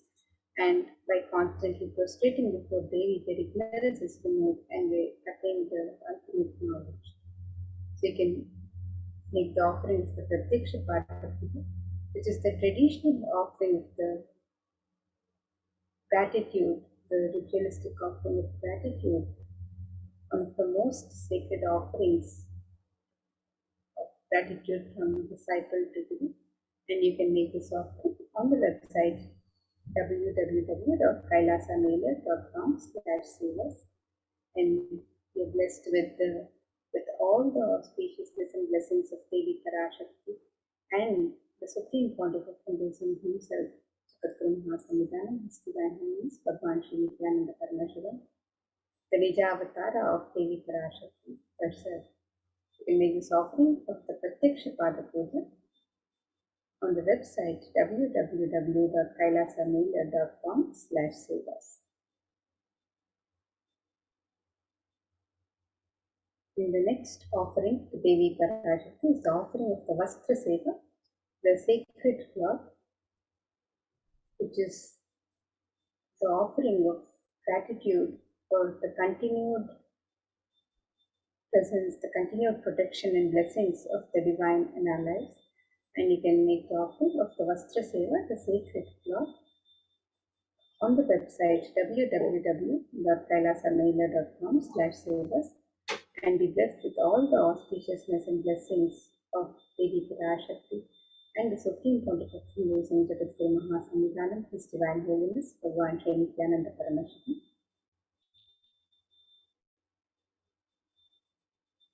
Make the offering of the e-Hindi, which can be offered in any amount and in multiple currencies. And yes, this is the summary of all the various traditional offerings that can be made on the website. You can make the offering of the Hindi in any amount and in multiple currencies. And the Sankalpa chanting, the conscious resolution, you can make this offering also on the website. The Devi Sahasranama Swarnakasa, the pure gold coin, each coin inscribed with one of the 1008 sacred names of Devi Parashakti. You can make this offering in 3 different denominations and in any size, in any number to offer. And the Mukta Anguti, the gold finger ring embedded with pearl, this offering can be made in 3 different sizes. The Swarna Padma Pushpa, the gold lotus flower, can also be offered in 3 different sizes. The Swarna Metti, the gold toe ring to adorn the sacred lotus feet of Devi Parashakti. You can make this offering also on the website. The Swarna Mamtika, the gold hairline jewelry representing the overflowing nectar of gratitude from the Sahasrara Chakra. You can make this offering on the website www.kailasamailer.com/sevas. And you can also make the offering of the Pratyaksha Pada Puja, the traditional offering of seva, the gratitude, the triple gratitude, the ritualistic offering of gratitude from the disciple to Guru. You can make this offering on the website www.kailasamailer.com/sevas. And you can also make the offering of the Vastra Seva, the sacred cloth, Devi Parashakti, on the website. So let us now look at the website where you can make all of these traditional offerings to Devi Parashakti as you get ready for the darshan and blessings, as you get ready to celebrate Devi Parashakti happening in your life. So let's look at the website.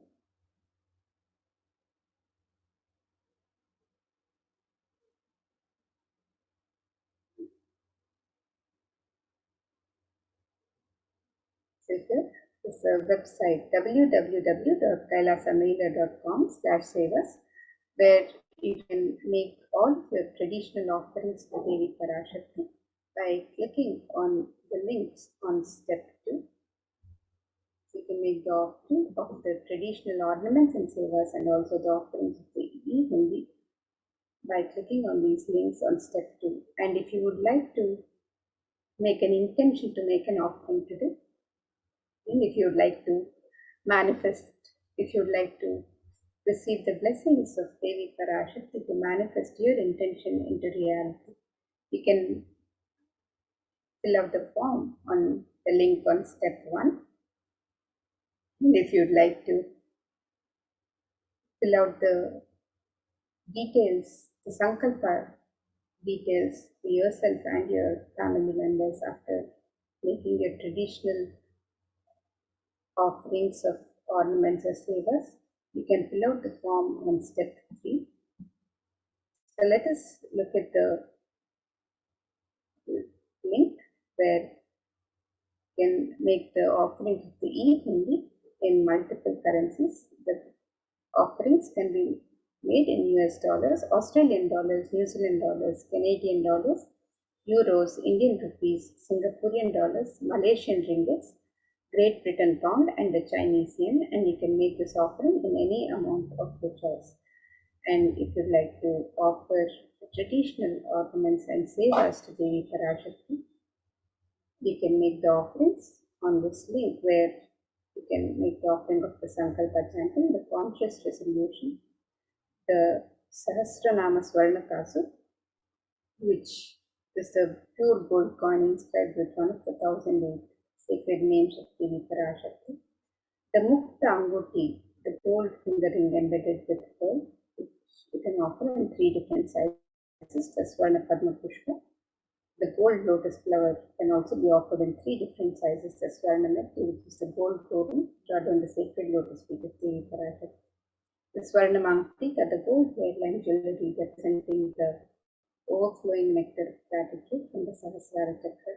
The Pratyaksha Pada Puja, the ritualistic offering of gratitude from the disciple of the Guru, and the Vastra Seva, the offering of the sacred cloth, and all of these offerings and traditional offerings to Devi Parashakti can be made on the website www.kailasamela.com/sevas. And with this, now we'll be moving to the next segments of this program, where we'll be learning more about the various facilities being made available for the well-being of humanity during these times of the pandemic through the various de facto spiritual embassies of Kailasa and as guided by the Supreme Pontiff of Hinduism himself. So let us now learn more about the various contributions for the well-being of humanity by the various Kailasa de facto embassies and the Supreme Pontiff of Hinduism.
Nithyanandam, everyone. So welcome back to this segment.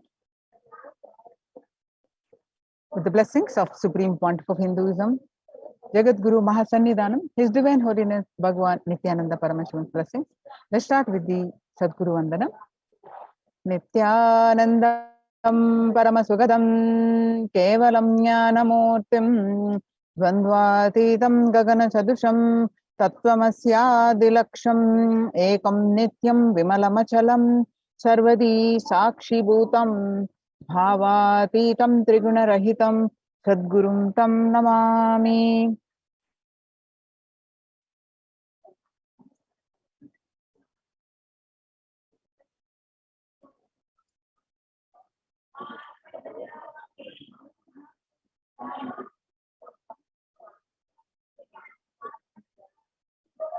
So, multi-layer quarantine COVID care protection centers at the Kailasa's de facto spiritual embassies. So, what we learn from this segment today is concerning statistics of the mental health and global peace due to the COVID-19, and what are the Supreme Pontiff of Hinduism contributions for global peace and Supreme Pontiff of Hinduism's spiritual solutions for COVID-19, and Kailasa's COVID care protection centers, some glimpses why temple-based ecosystems, and UN recognizes Kailasa's contributions. The crisis that we are under. Today, people around the world are trying to grapple with the grim reality that the pandemic is far from over. The aftermath of the current calamity promises to be much more devastating. The greatest economics of the world are facing disastrous futures.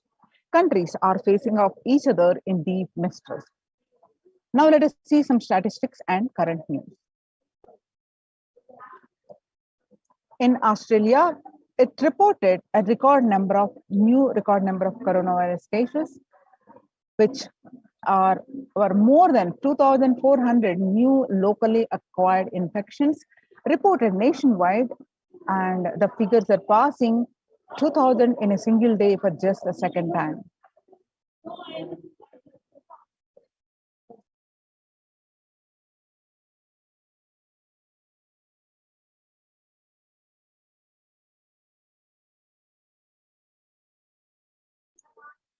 The World Health Organization recently made a big statement about the Delta variant of COVID-19.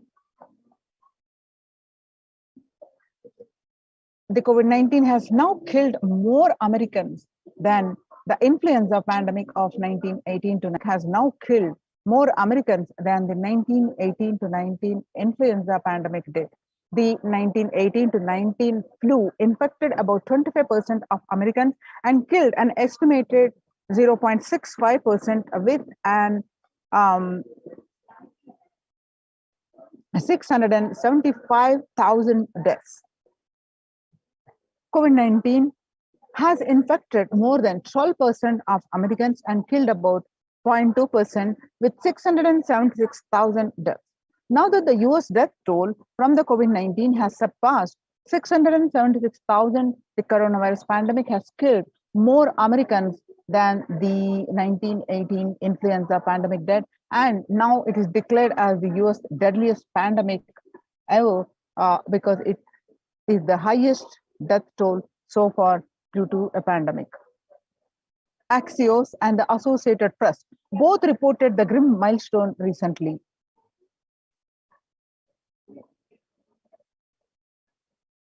People infected with alpha variant exhales 100 times more virus than into the air than the original COVID strain. 6 feet distance may not be enough to prevent viral transmission indoors.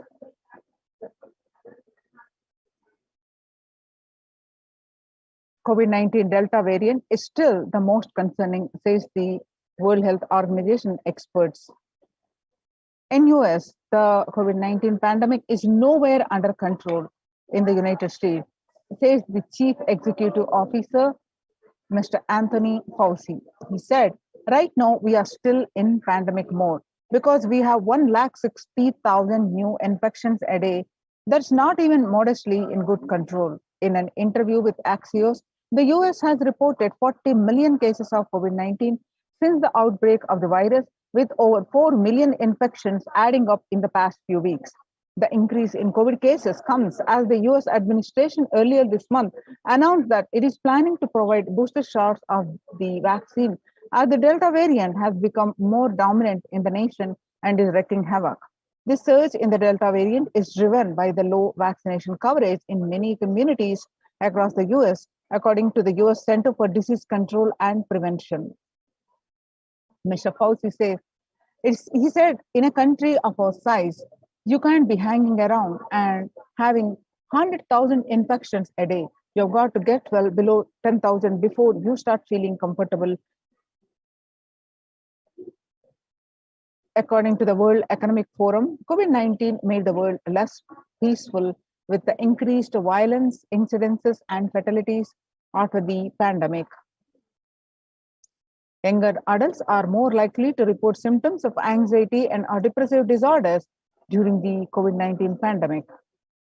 The average share of adults reporting symptoms of anxiety and depressive disorder, what it was in January to June 2019, in a period of 6 months, was 11%. Now, in just that is before pandemic. Now, after the pandemic, in just 1 month of January 2021, it rose up to 41.1%.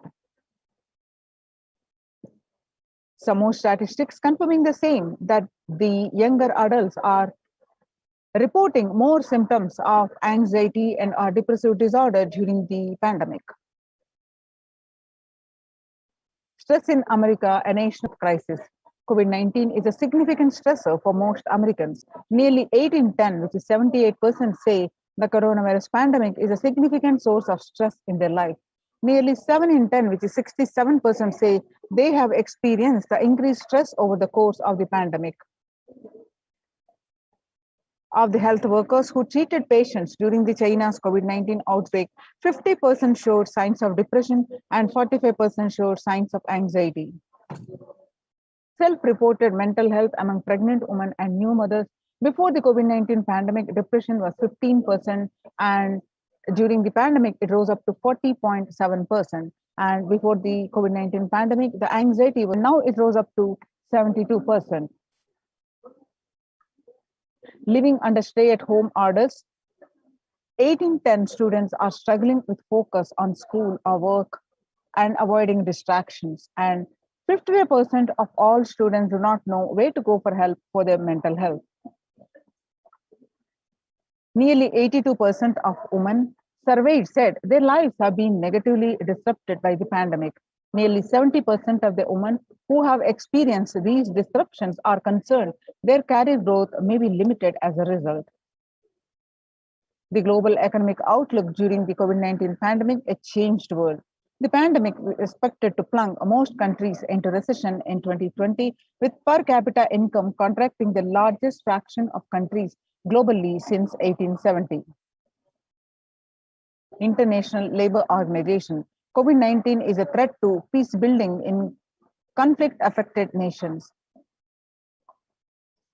The COVID-19 crisis has worsened already fragile situations. The ILO is more aware than ever of its responsibility to promote peace and resilience in the time of this global pandemic. In India, the Mumbai mayor said, the third wave of COVID-19 is already upon Mumbai, pointing to a sudden spike in cases. The third wave of COVID-19 is not coming, it's already here, said the Kishori Padnarkar, adding to that announcement regarding the matter they already been made in Nagpur. Breakthrough infections found in 25% of health staff. According to a study, a little over 25% of health workers were infected with coronavirus despite getting fully vaccinated. A recent study has given an insight on the breakthrough infection due to the Delta variant. The study, jointly conducted by the Institute of Genomics and Integrative Biology, Maxim hospitals in Delhi NCR found that the vaccination breakthroughs were far more common during the Delta outbreak in Delhi than previously reported.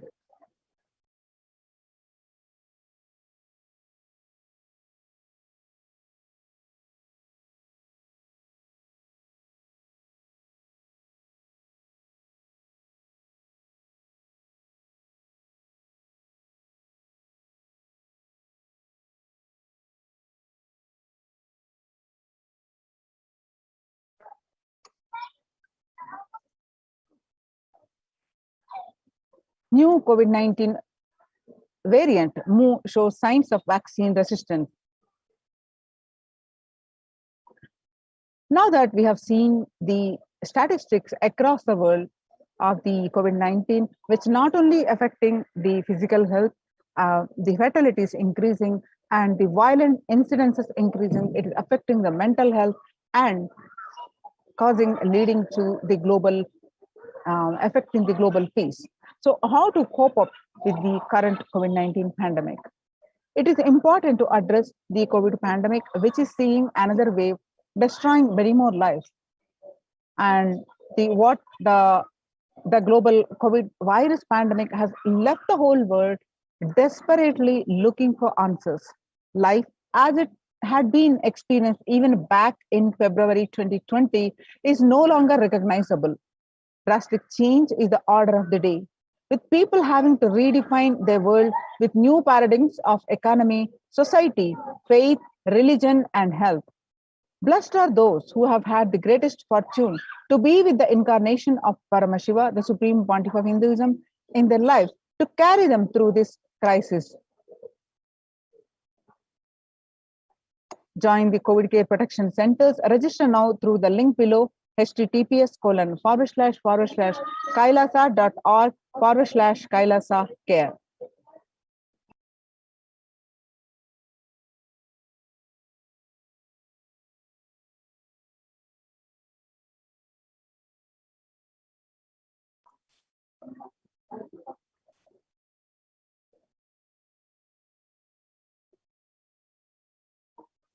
Sustainable developmental goals. Making peace with the nature is possible if we start now. Making peace with the nature is possible only if we start now. Even amid a pandemic, 2021 can go down as the year we make peace with the nature and set the planet to healing. Our environmental, social, and economic challenges are interlinked. They must be tackled together. For example, we cannot achieve the sustainable developmental goals, including ending poverty, by 2030 if climate change and ecosystem collapse are undermining food and water supplies in the world's poorest countries. We have no choice but to transform our economics and societies by valuing nature and putting its health at the heart of all our decisions. Now let's watch a small clip on making peace with the nature.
World Health Organization Health and Peace Initiative. Health and peace are interrelated. In the words of the Director General of World Health Organization, Dr. Tedros, there cannot be health without peace, and there cannot be peace without health. Amid COVID, we need enhanced international coordination to build peace. Tackling the pandemic and building resilience in fragile states require concerted international action at local, national, and global levels. As the humanitarian and economic toll of the COVID-19 pandemic continues to grow, so does the risk that this crisis will fuel new conflicts around the world and while stemming prospects for resolving ongoing ones. Stronger health systems and universal health coverage must be a priority. Remarks to the General Assembly special session in response to the COVID-19 pandemic. For the first time since 1945, the entire world is confronted by a common threat, regardless of nationality, ethnicity, or faith. A new social contract between people, government, and private sector, civil society, and more can tackle the roots of inequality with fair taxation on income and wealth, universal benefits, and opportunities for all. Now let us see the Supreme Pontiff of Hinduism's contributions for the global peace. Vedic civilization beautifully describes that yastu sarvani bhutani atmani ivanu pushyati Sarva bhuteshu chapmanam tadona vigugupshate. Isha Upanishad verse 6. Global peace is the byproduct of individual bliss. Whenever an individual goes through a spiritual bliss, he manifests a beautiful, peaceful life for him and everyone around him. If he is powerful enough, he moves the whole city and manifests peace.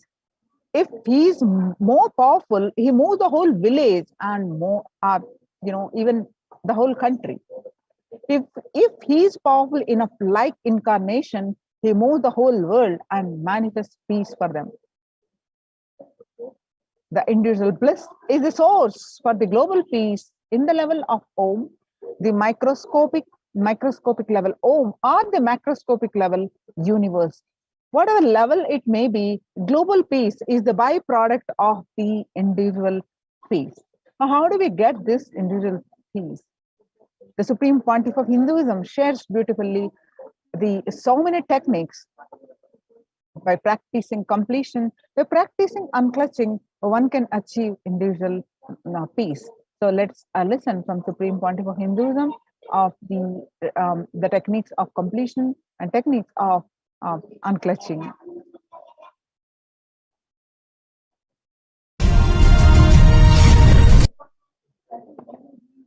Consciousness you are carrying and the conscious. Today I wanted to expand on the science of completion. How the science of completion can directly impact the consciousness you are carrying and the consciousness embodied in many bodies.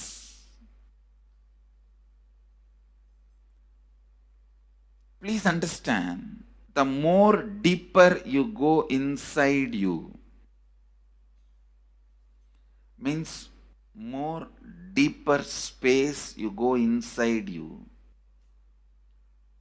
more expanded you become, more one with everything, more oneness you experience. Because the more deeper you go, the more you unified field of consciousness. Various words are used.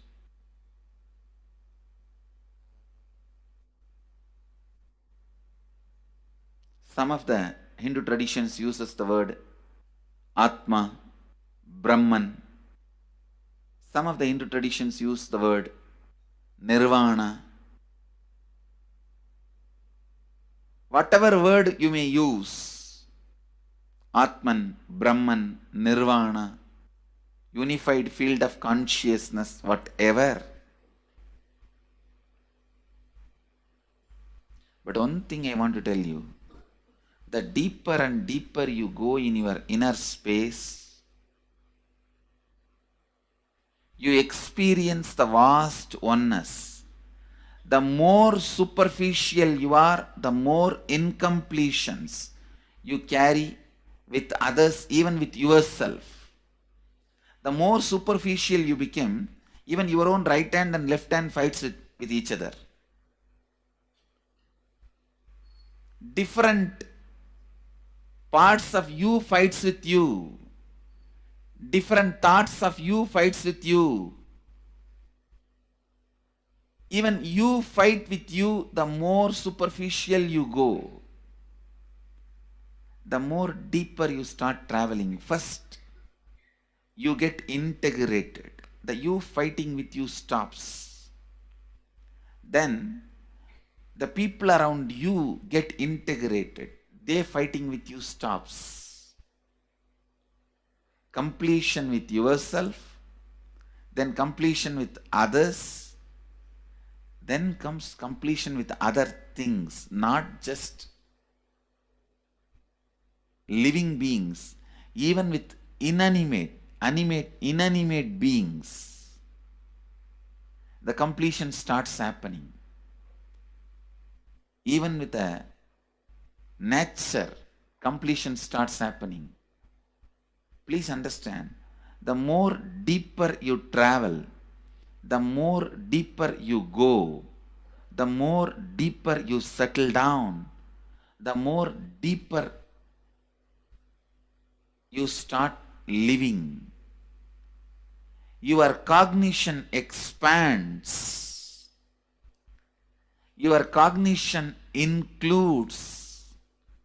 Your cognition becomes more and more inclusive. More joy, more bliss, more knowledge, more enlightenment. Please understand.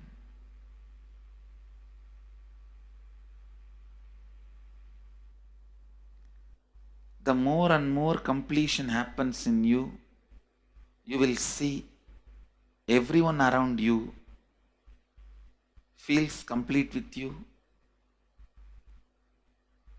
That is why I am saying, whether they have body or they are disembodied,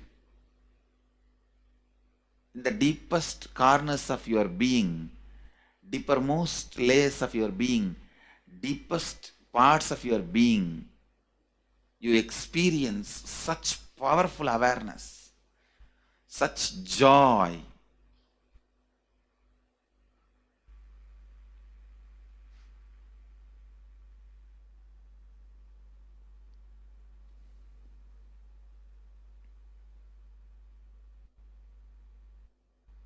Going into the deepermost corners of your being not only is a joy, it's a power. Because suddenly you will see everybody around you, everything around you listens to you. It really becomes a vibrant power where the tendency to exploit is not there. Listen, that's a very important thing. Power without the tendency to exploit. Because as long as you feel the other person is separate from you, when you get the power, it will always be used for exploiting. Because the other person is separate from you, then naturally what you will feel? Let me suck all the possible energy, time, talent, treasure. But when you feel the other person is your own extension, you will see, you will be showering so much, enriching so much. The power you have will not be exploiting, it will be enriching. I tell you, even if death comes at this moment, I can tell you very clearly, I can face the death directly and tell the death, I have enriched every human being more than what I received from anybody. I have given to every human being whom I met in my life more than what I received from them. My accounts is clear. I am ready. Come on, let's go. My accounts is clear. I don't have debt. No credit card money to be paid, loans to be paid, no debit card, no credit card. My accounts is clear. Understand, when you feel everyone is your extension, the power given to you, the power you gain, see, any living is power. Powerful way. Even in that, you will become powerful. So any lifestyle you choose, you will get power in that field. Whether it is exploiting or enriching, murdering or raping or go on serving. Whatever lifestyle you choose, living is power. when you go into the deepermost core of your being and start living based on completion, I tell you,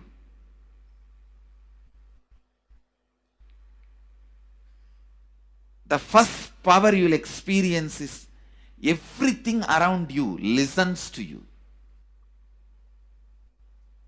That power will simply make you enrich everyone.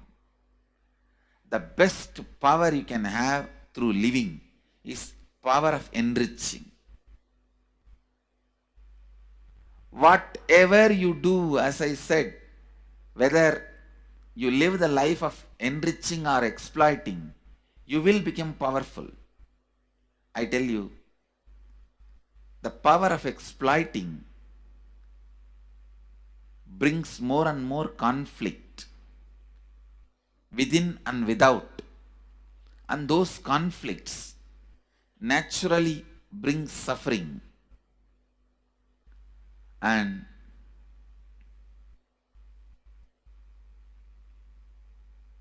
the power of enriching brings more and more completion in you and in others. This full month, Nithyananda Sangha all over the world. The other day I was seeing, we have officially presence in more than 50 countries.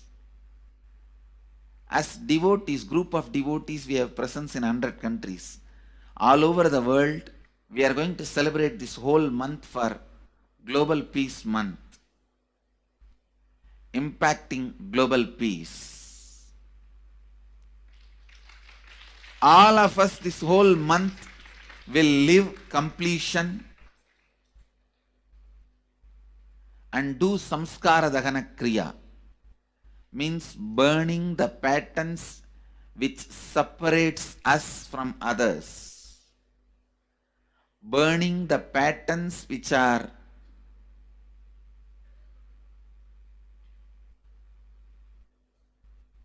constantly keeping us in a superficial level.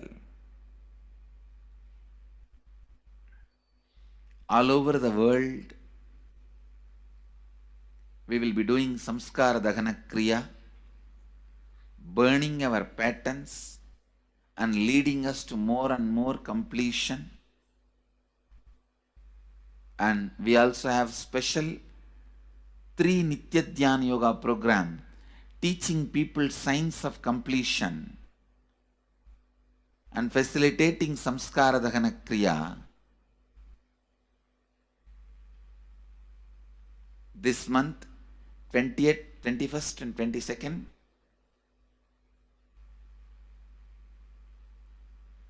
this whole month all over the world, all our temples, ashrams, centers, yoga centers, schools, colleges, universities should do samskara dahana kriya, should do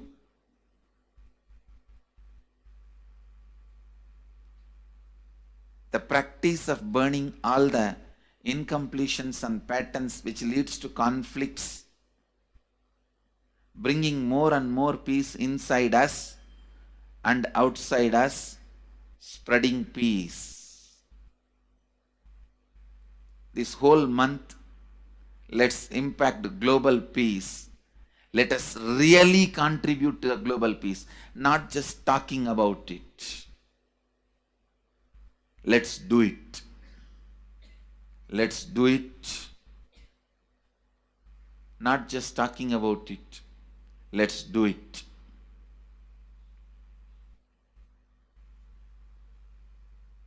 Even if you teach the samskara dahana kriya to 50 people in each area, each place where we have centers, ashrams, temples, two-way centers, yoga centers, even 50 people, each Tanidar teaches, enriches them with these signs. The amount of suffering and negative waves, negative vibes reduction can contribute so much to the world. Please understand.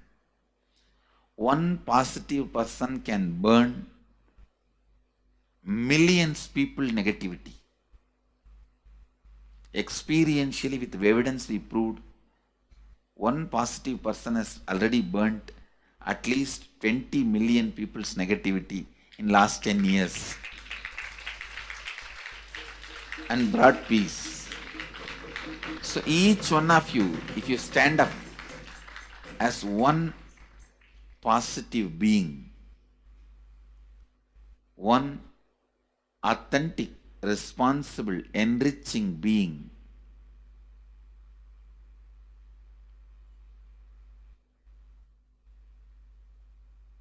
I tell you,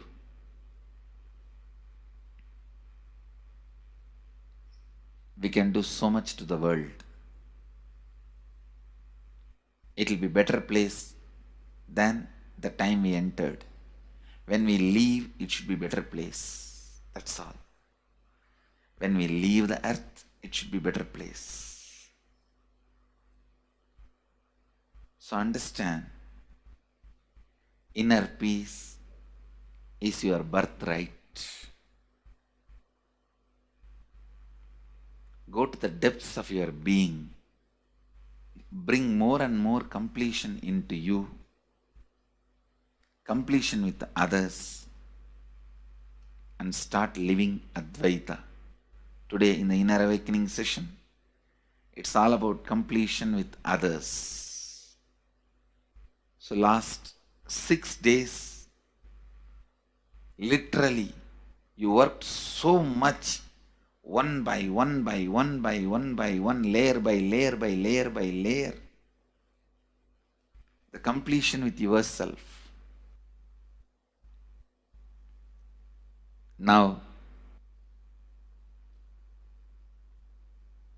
comes completion with others. Today, we are starting the science of completion with others.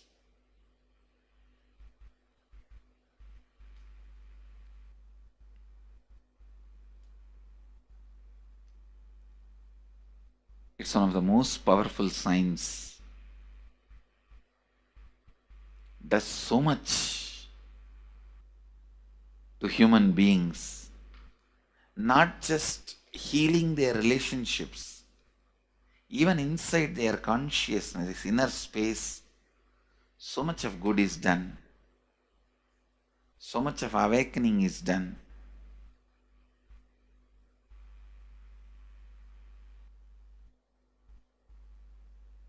See, when you have completed with others, the kind of strength you feel is the power of Advaita. Strength of Advaita. Today the Inner Awakening sessions are all about completion with others. We have long session today working on completing with others. So with this, because today we have a long session with Inner Awakening, we are also lagging behind the syllabus. Actually, it is a good news. It's not a bad news because participants are so sincere. They are going through the whole process so intensely, sincerely. Because of that, we are little delayed. But today I am going to catch up. Today I am going to spend more time and catch up with them, with the syllabus. So,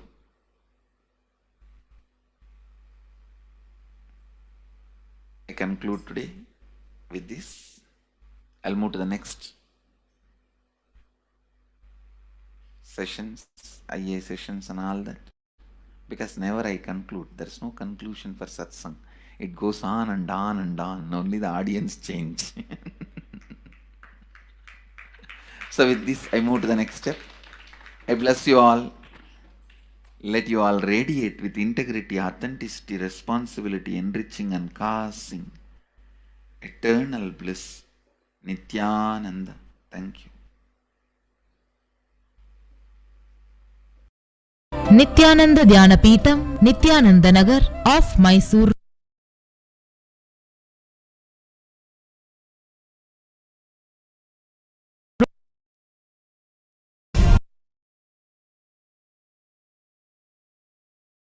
Social answer.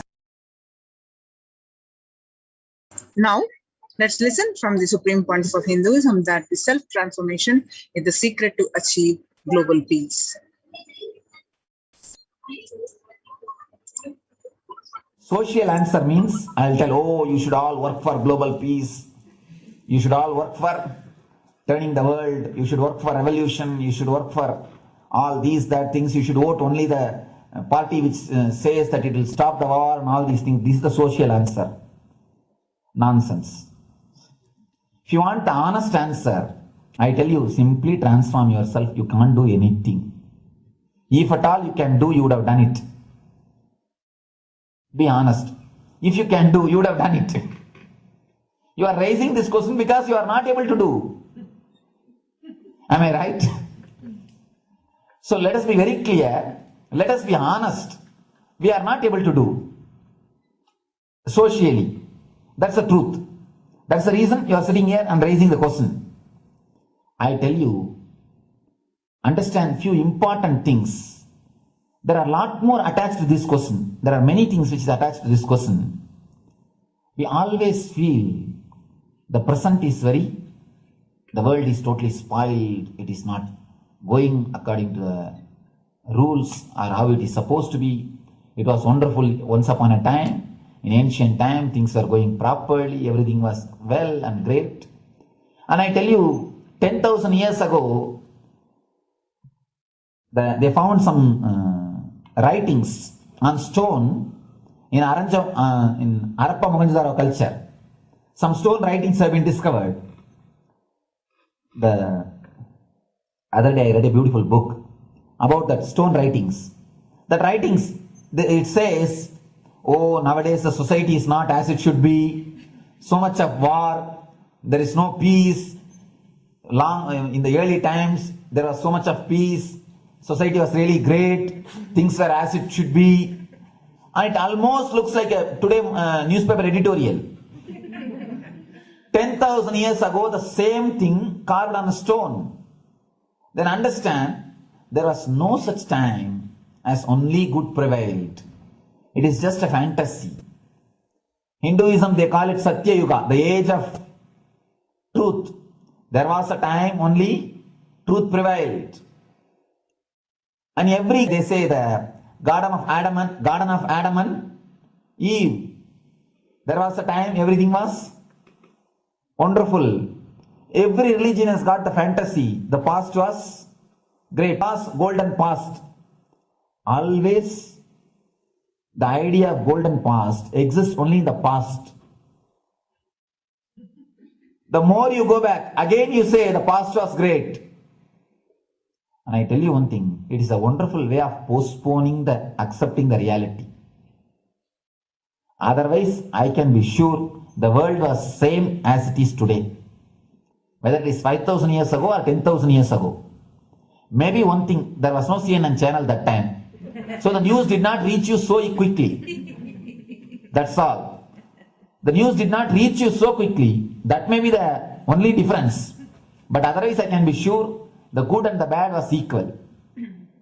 Good and the bad was equal. The same amount of wars were there.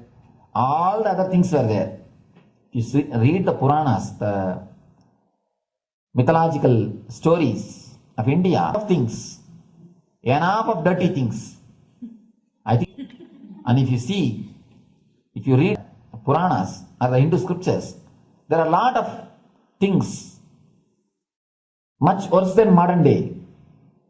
The criminal activities or bad things or negative things, whatever you say, all this stuff. And never think only present day is corrupted or violent. In the ancient days also, all these things were there. Only one thing was not there, the CNN news or the internet. So the news did not reach you. But otherwise I can tell you, enough, the good and bad was there. It always will exist. It will exist. All you can do is, if you awaken yourself, if you reach the enlightenment state, you can go beyond it. And I tell you, enlightenment is the only service you can do to the society. Just become enlightened so that you will reduce the negativity. Now, as of now, you are also the part of negative group. Naturally, we will be a negative group. As long as we are unenlightened, we will be the part of collective negative consciousness. So if you become enlightened, at least you will reduce your weight.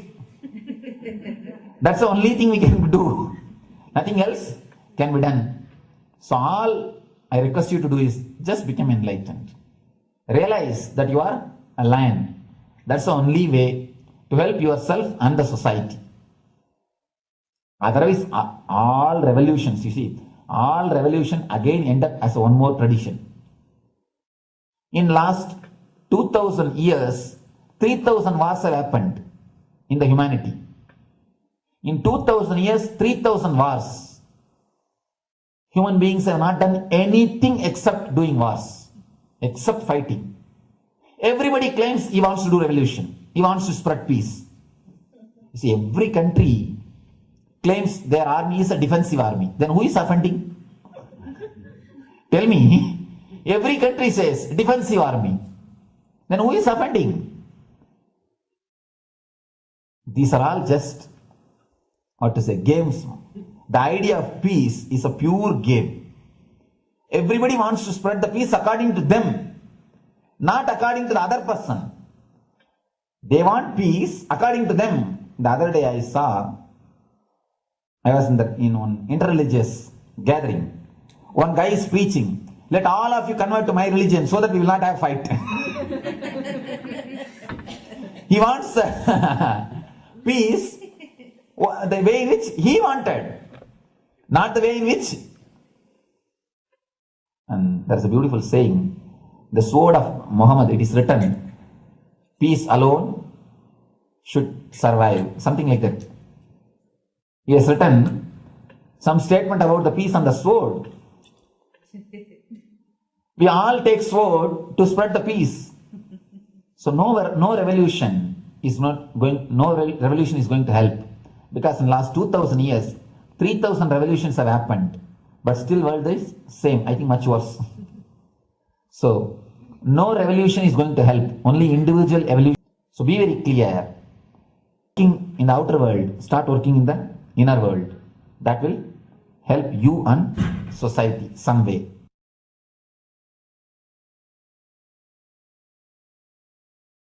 Social answer means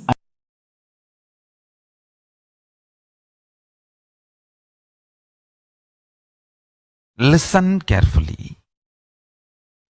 The space of Shanti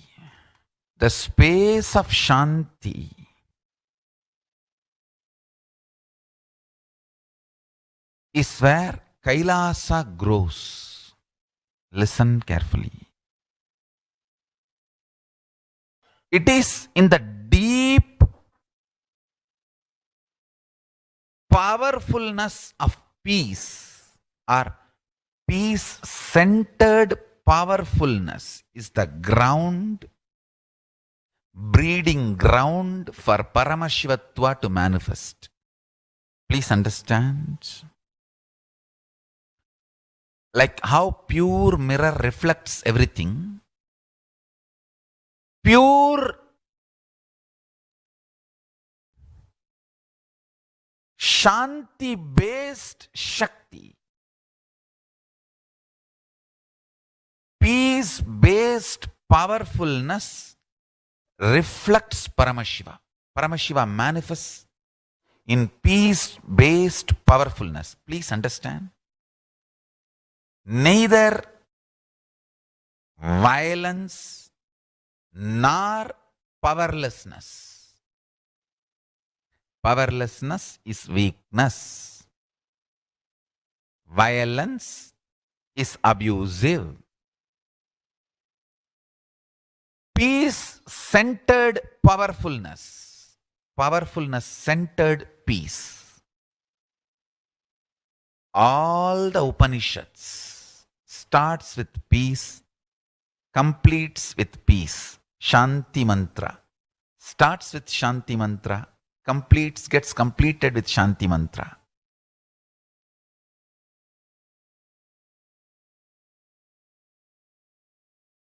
Peace-based powerfulness is a fundamental requirement for Paramashivatva to manifest. That is why people who don't want us to manifest Paramashivatva or power manifestation do not want to allow the peace in our life or do not want peace in our campus. Understand? But only if you are peaceful, which cannot be shaken even by the demons and devils and rakshasas, we can be in eternal peace. So, remember this very clearly.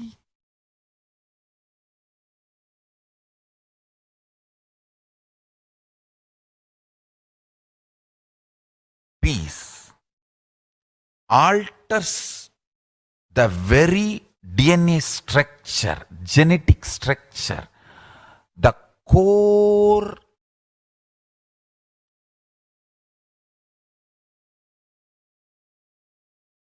Anu Mahat structure. Understand? Anoraniyan Mahato Mahiyan. The consciousness in you is atom inside the atom, Mahat, more than Mahat. That Anoraniyan Mahato Mahiyan. That consciousness starts growing in you with more and more peace-based powerfulness developing in you. Nothing can be compared to unclutching.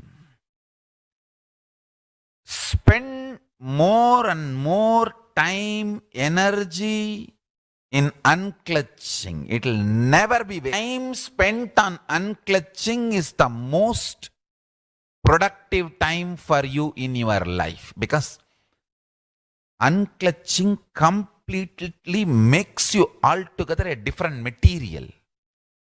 Understand?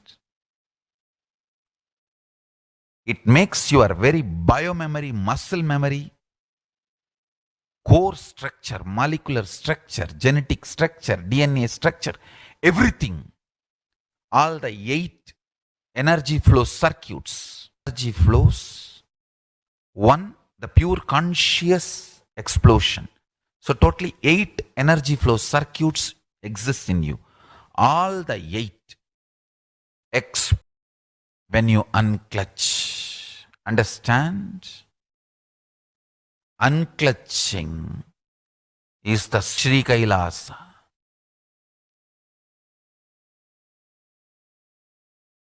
Listen. Every chanting, every prayer in Hinduism ends with Shanti, Shanti, Shanti 3 times. Means peace, peace, peace. Loving peace, living peace. Individual level, social level, global level. Understand? Hinduism lost all its 56 nations, 200 states, 10,000 kingdoms, samsthanas, is not a loss to Hinduism, it is to planet Earth, human beings.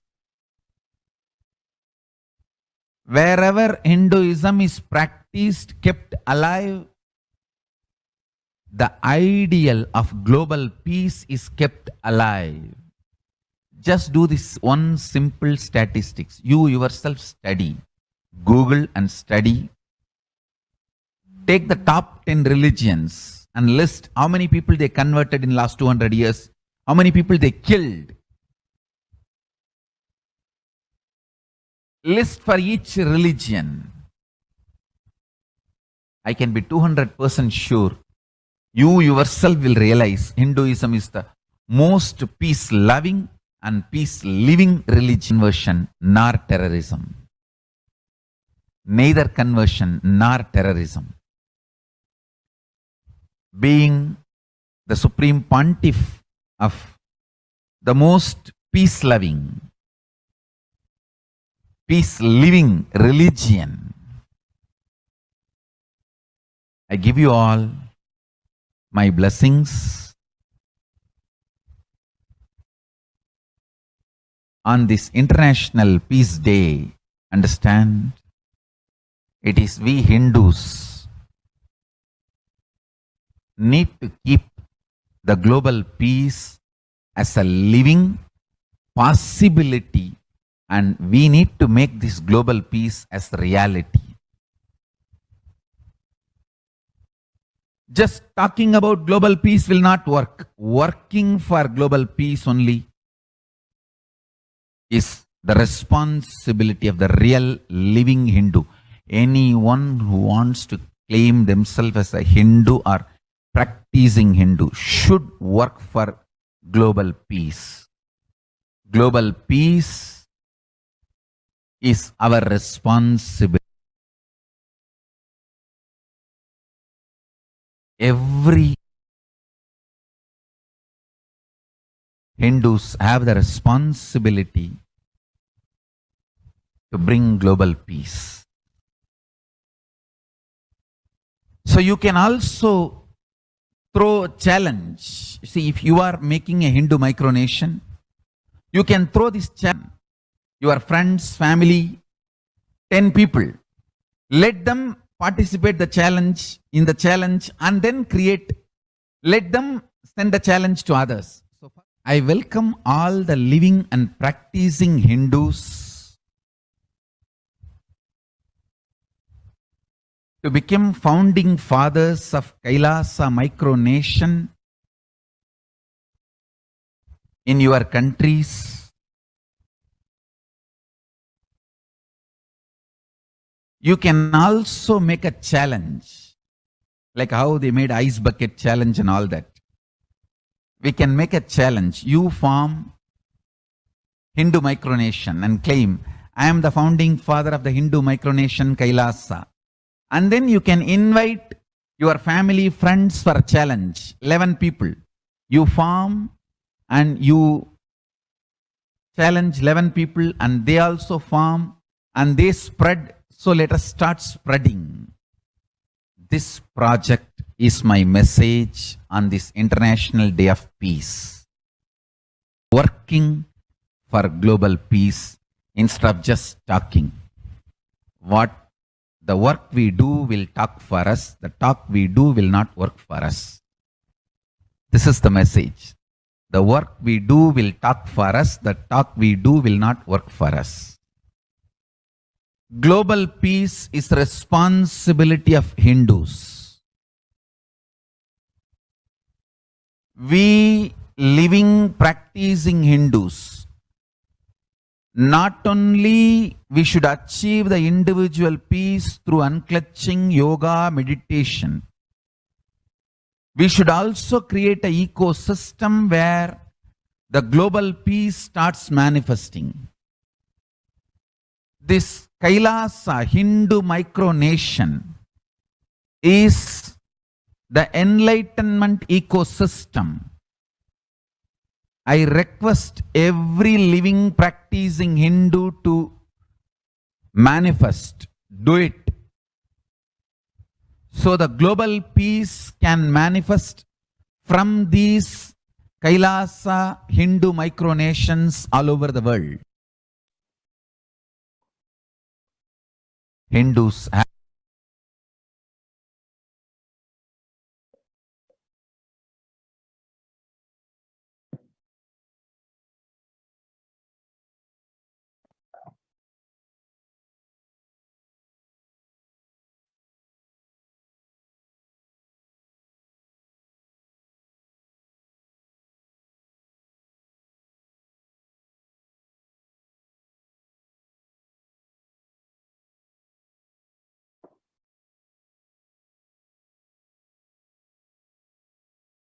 Now, let us see the Supreme Pontiff of Hinduism and Kailasa's mission of global peace and superconsciousness breakthrough. The sovereign order of Kailasa, led by the Supreme Pontiff of Hinduism and Nithyananda order of monks, nuns, and Hindu diaspora, are working for global peace and to give a superconsciousness breakthrough to humanity. It is the Supreme Pontiff of Hinduism's mission to revive a conscious world where the global issues at climate, economic, social, health, and humanitarian levels cease to exist from their very root, turning the problems of poverty, hunger, violence, discrimination into powerful living through the experience of oneness. The Supreme Pontiff of Hinduism has been working from the very grassroots level to usher in an era of peace at all levels, individual, societal, national, and global. His deep insights into the workings of the human mind-body emotions have enabled him to powerfully and directly address various social and emotional problems facing humanity today. Some of the ways that the Supreme Pontiff of Hinduism provides spiritual solutions to combat the pandemic and other issues. Since the beginning of the global lockdown, the amount of contribution and activism of Kailasa has increased multifold through the Paramashivoham program, bringing the super consciousness breakthrough to the whole humanity. By starting the Akhanda Nirvikalpa Samadhi Jnana Yajna and contributing almost 3 billion minutes so far, Paramashiva Sankalpa chanting, the sacred Sanskrit mantra chanting to heal 24/7 via Zoom sessions, spiritual healing to one and all via Zoom sessions 24/7, helping humanity to cope up with insecurity, fear, disease by empowering individuals to heal themselves and learn to cope up emotions like depression and tough situations in relationships, providing alternative solutions to worldly problems through power manifestation, initiating thousands every day into the innate superhuman capabilities into the Kailas courtyard sessions, providing healthy solutions like a technique to clear the stomach from the Ayurveda solution, which ultimately clarity out to the spiritual truths and give a conscious breakthrough. In the long term, establishing self-sufficient communities, continuing and intensifying the service of Annadan, the free food in Nithyananda Annalayas around the world, including Tirunamalai and Los Angeles and many other adhinams, paving way with the New World Order, starting the agriculture-based communities in Adi Kailas and several other locations. Peacekeepers of Kailas are offering various life solutions from the teachings of the Supreme Pontiff of Hinduism.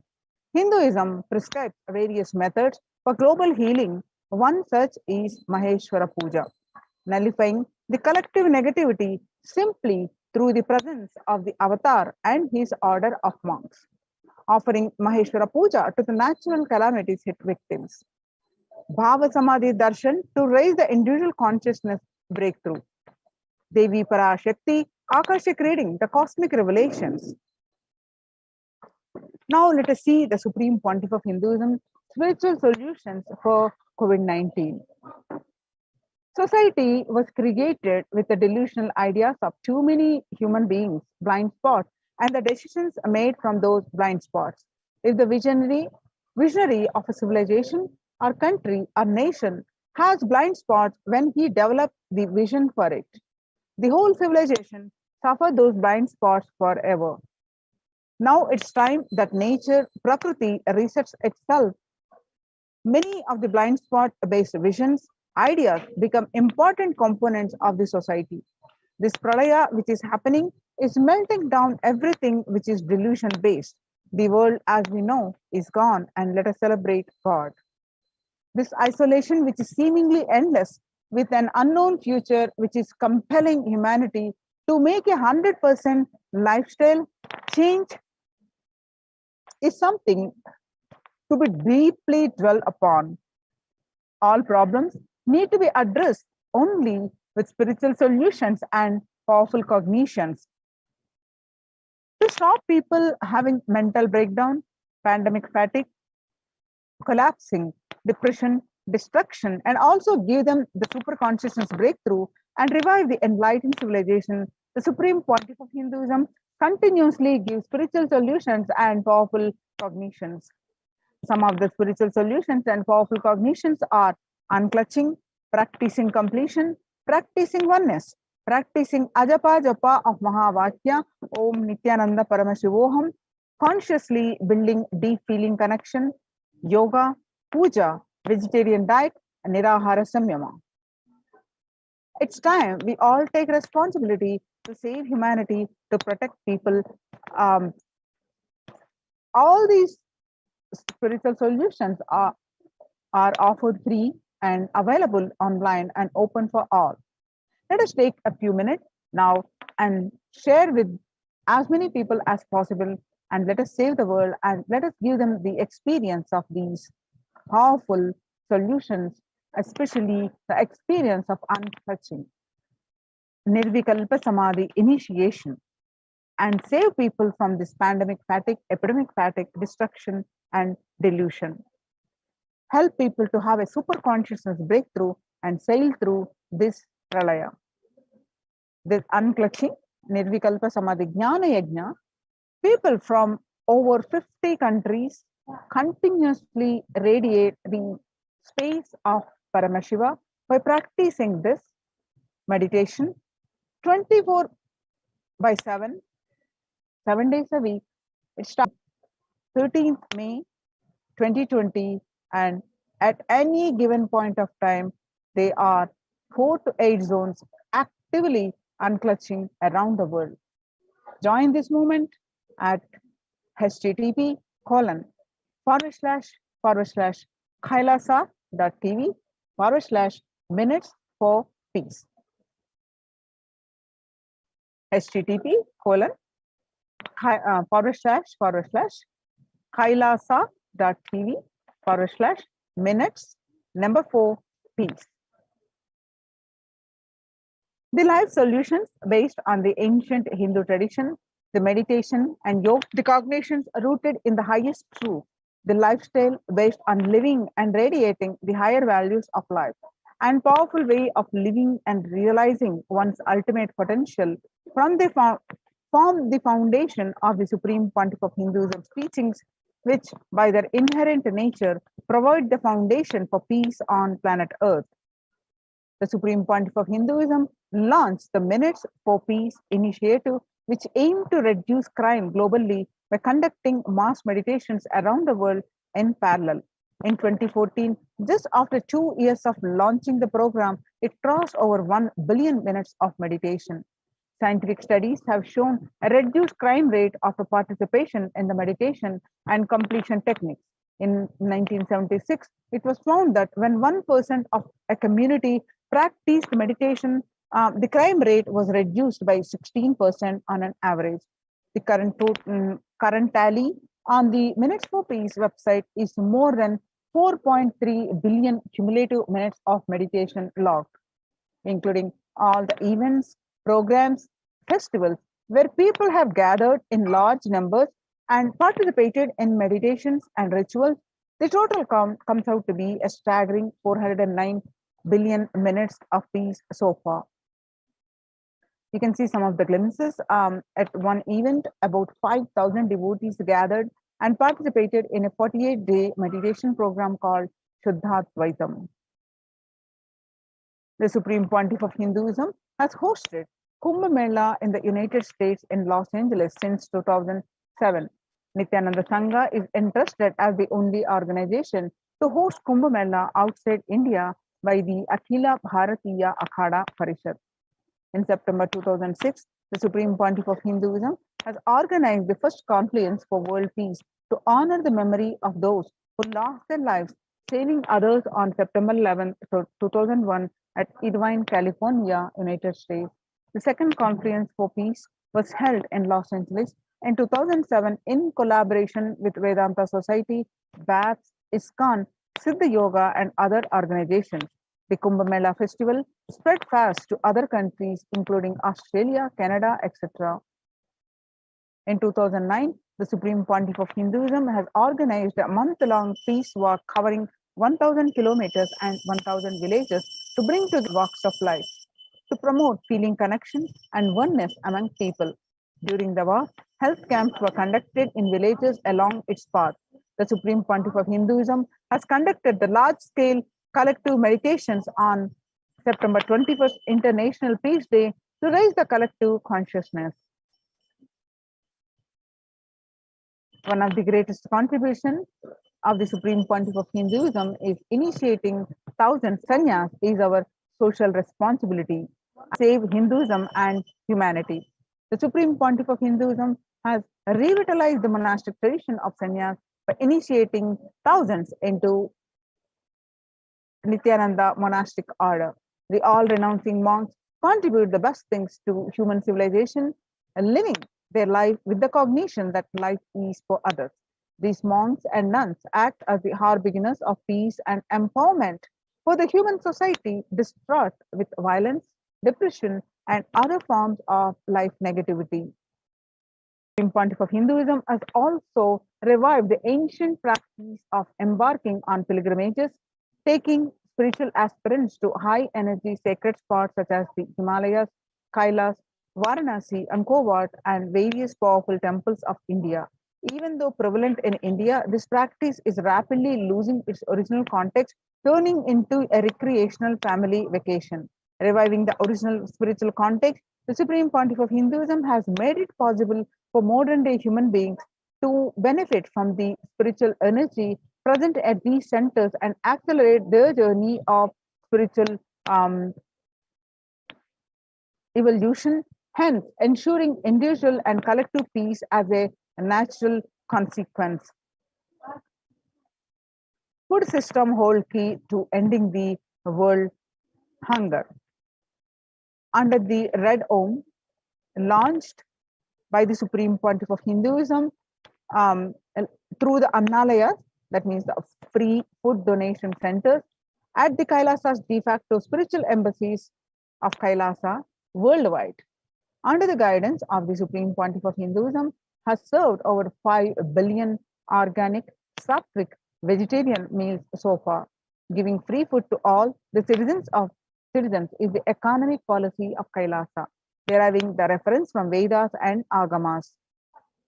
Recently, the humanitarian initiative launched by the Supreme Pontiff of Hinduism is the opening of Kailasa's COVID care centers in India, where the monastic campuses have been turned into a multi-layer quarantine facility to safeguard the inmates against any possible point of contact with the outer world. The Supreme Pontiff of Hinduism has opened this service free to all people, regardless of any differences in age, gender, caste, creed, ethnicity, color, or socio-economic status. Food, shelter, internet, and all basic facilities, including medical care, are provided at these COVID care centers free of cost and for an indefinite period of time. The outcome has been splendid. A zero infection rate so far among the participants, a feat not achieved by anywhere else in the world, let alone in India. This response model of handling the COVID-19 pandemic at a community level, along with guidelines and recommendations for governments, has been recognized and accepted by the United Nations as well. You can see some of the glimpses where the participants of the COVID care program offered by the Supreme Pontiff of Hinduism are enjoying a healthy, blissful spiritual lifestyle in multi-layered location. They enjoy a stress-free time following a spiritual morning routine, doing yoga, doing puja, temple sevas, kara sevas, and celebrating festivals. Join the Kailasa's COVID care protection centers with the link below, especially if you are in India. Make use of this opportunity. https://kailasa.org/Kailasa care. Now let us see the revival of tests and ecosystems. the Kailasa's COVID care centers and majorly are the temple-based ecosystems. Let us understand the importance of reviving these temple-based ecosystems. Now, in the times when COVID-19 is rampant and the ancient temples are in a lockdown because of the risk of widespread corona disease, the devotees of these temples were visiting and having darshan of their gods and goddesses for thousands of years. Yet all these ancient sacred sentiments have come to a harming halt after the lockdowns have taken place. The religious fervor of the devotees is being lost due to the pandemic. The Supreme Pontiff of Hinduism is reviving the e-Kailasa ecosystem and bringing all the ancient traditions of the online platforms on Kailasa TV, YouTube, and Facebook. Now let us see the Supreme Pontiff of Hinduism explaining the temple sciences.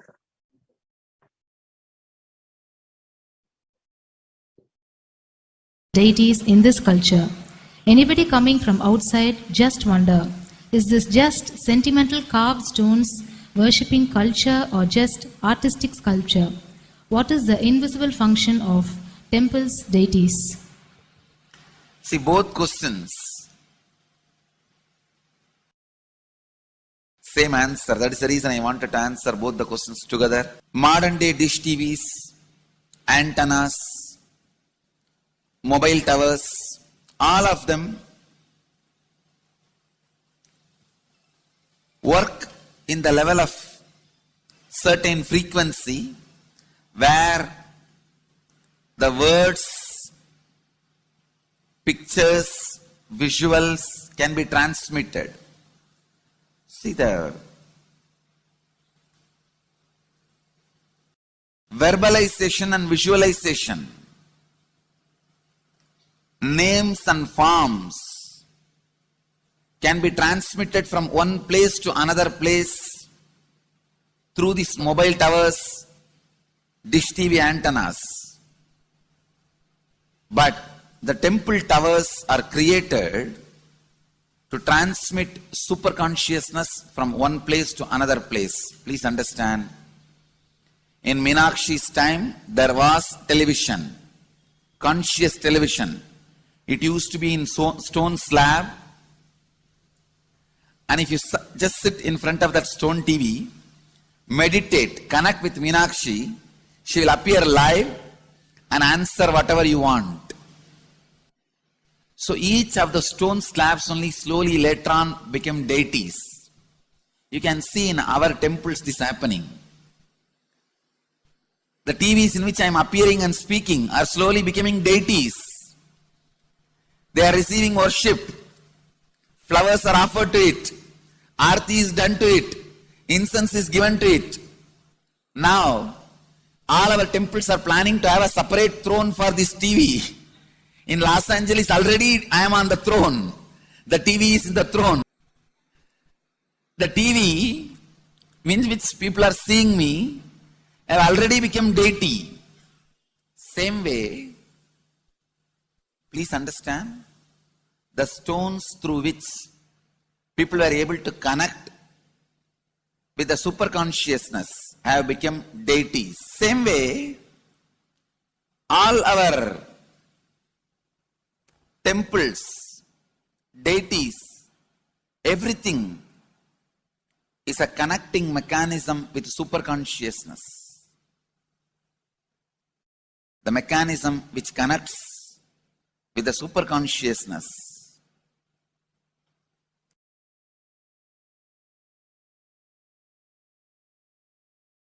Please understand, the deities and temples are not just sentimental carved stones, or they are not just artistic sculptures, they are conscious transmitters. They raise you to the super consciousness. In each house in Vedic tradition, we have a puja room. All the puja rooms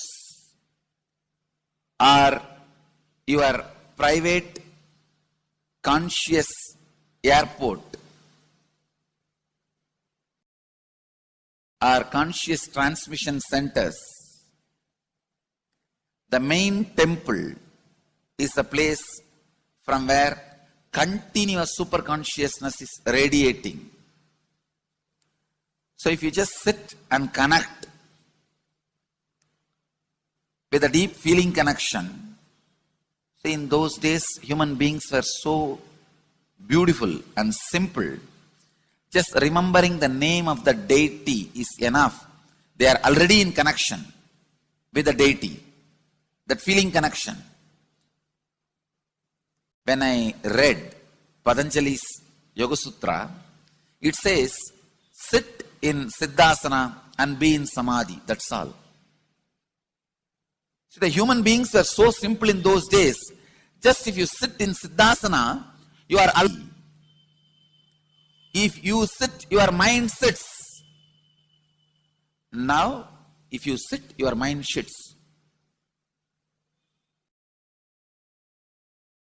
Mind is completely away from the body. In those days, human beings are so simple and intelligent.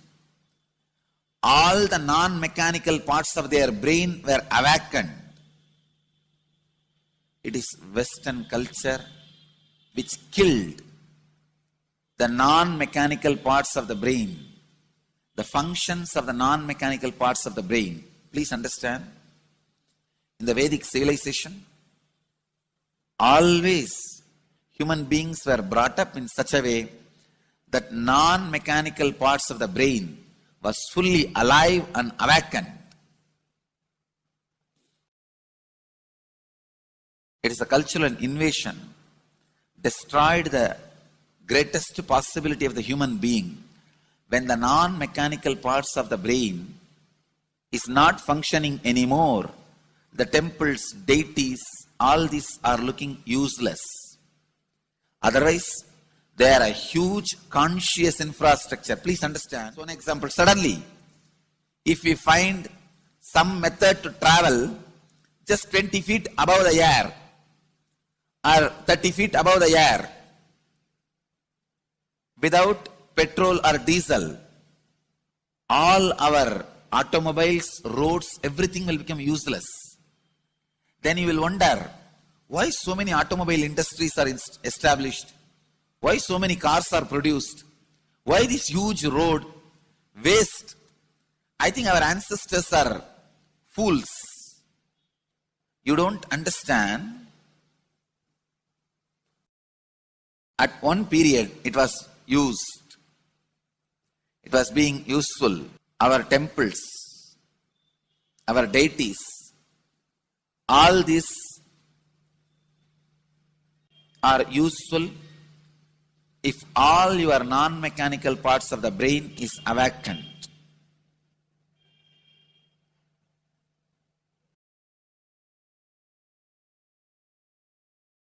Unclutching is the process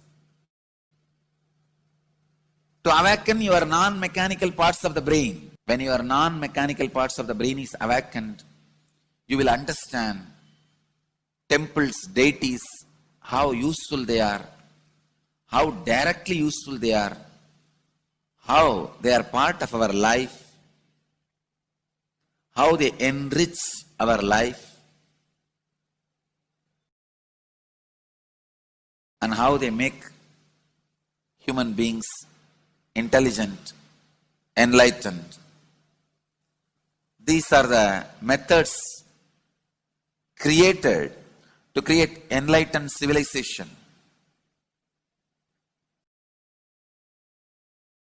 These grand temples are not built as an just monument.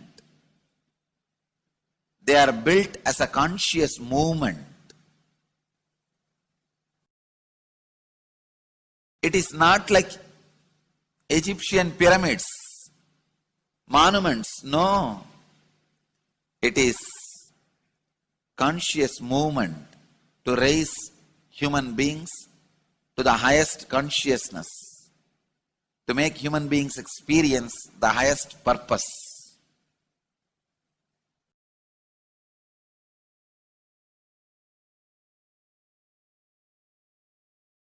understand, unclutch, use the temples to achieve the highest consciousness.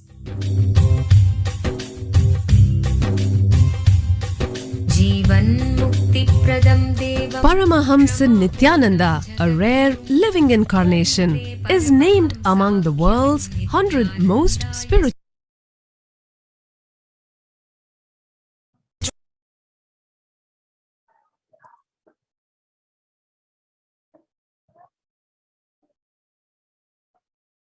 On various occasions, Devi Parashakti revealed Akashic readings on the pandemic and the importance of joining in Adi Kailasa if you are in India. On 13th May 2021, Devi Parashakti revealed that crores of people will come there looking for help, Navapashana water feast, and medicine to get help and protection and enlightenment. To protect India from the great destruction, I, Parashakti, made this huge ship. Even if captain is not there, ship is there. On 14th May 2021, Devi revealed that whoever comes to Adi Kailasa and does the good work of saving people from deadly corona, I myself will do all of their life's work. This is the commitment Paramashakti is giving you all. Parameshwari, I will do what I say. On 19th May 2021, Devi revealed that to save people from corona, I have set up a huge ship, Ananda Sarovar, Vaidya Sarovar, and Ananda Lingam. I have made it in Adi Kailasa. Go there and take water every day. Worship Ananda Lingam, water, turmeric, milk, neem rasam, showered on Navapashanam are the medicines for this. The doors of Adi Kailasa will be open for all those who come with trust. It will protect. It will protect body and will give conscious health. It will also give highest powers, dharma, artha, moksha, jnana, powers, kama, and God beyond kama. Adi Kailasa life will give all goodness. The hell of Krimi Bhojanam mentioned by Vyasa in Garuda Puranam has opened and is directly falling on India as thunder. Running to Adi Kailasa and preventing it is the only way. I have opened Adi Kailasa for those who want to save their lives. All of you run to Adi Kailasa. Drop the foolish mind with business motive of bargaining and attain surrender and go to Adi Kailasa. Be in Adi Kailasa. I will do good to you. For saving your life, go to Adi Kailasa. Best life is there. Before corona takes your life away, go to Adi Kailasa and save your life. So when the first world countries closed their borders during a massive emergency, Kailasa has opened its doors to all without various centers are Adi Kailas, Salem, Tirunamalai, Rajapalam, Puduvai, Pattanam, Srirangapati, Sripuram, Madurai, Avatipalam, Hosur, Baroda. All these adhinams are from Tamil Nadu, Pondicherry, Hyderabad, and Bangalore. Kailasa rushes to aid India as India finds itself on the verge of the COVID-19 third wave. Multiple free COVID care centers opened across India. Various social services offered during the pandemic in Kailasa's de facto spiritual embassies across India. Spiritual services offered during the pandemic in Kailasa's de facto spiritual embassies across India. Cosmic revelations on global pandemic.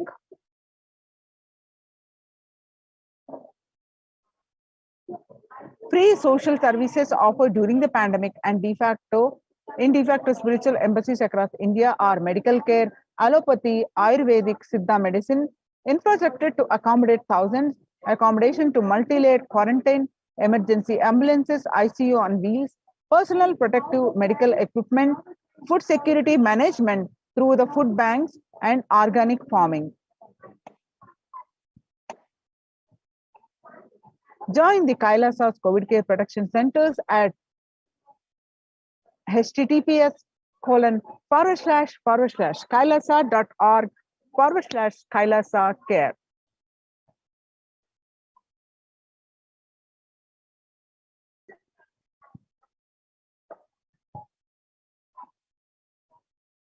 The sovereign order of Kailasa worldwide, inspired and guided by the vision of the Supreme Pontiff of Hinduism to save lives, a one-of-a-kind humanitarian charitable service massively mobilized to provide protection and preventive COVID care in this last testing time of global meltdown. Through this initiative, Kailasa has been consistently supporting people through free food bank, Annadan, free medical care, and many more services. The impact of mental disorders and lack of spiritual strength during a humanitarian crisis are often difficult to assess and inflict lasting damage. To assess this, Kailasa is offering spiritual programs, temple events, and spiritual healing online. Join the Kailasa's COVID Care Protection Center. Kailasa's recommendations on COVID-19 and multilateralism to be presented at the United Nations General Assembly and Human Rights Council. Kailasa's report and recommendations on an international treaty on COVID got accepted and published by the United Nations. Surviving the highly contagious COVID-19, where the world is only as resilient as the least resilient country and person, requires true multilateralism, governments, organizations, and people to collectively address the crisis. Kailasa has been successfully providing grassroots solid solutions in multifarious ways, including providing sustainable community livings with multi-layered quarantine, educating citizens on individual pandemic management, leveraging best of different economic systems based on charity, barter, and money, providing food security and traditional Hindu medicines. These unique contributions have been recognized and by the United Nations and got published in their website www.ohchr.org, and you can also read in the Supreme Pontiff of Hinduism Facebook profile page.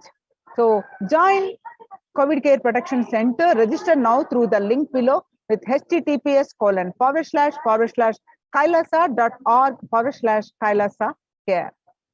The link again, https://kailasa.org/kailasa care. So with this, we are going to move on to the next part of our segment after a very short break. Thank you, Nithyanandam.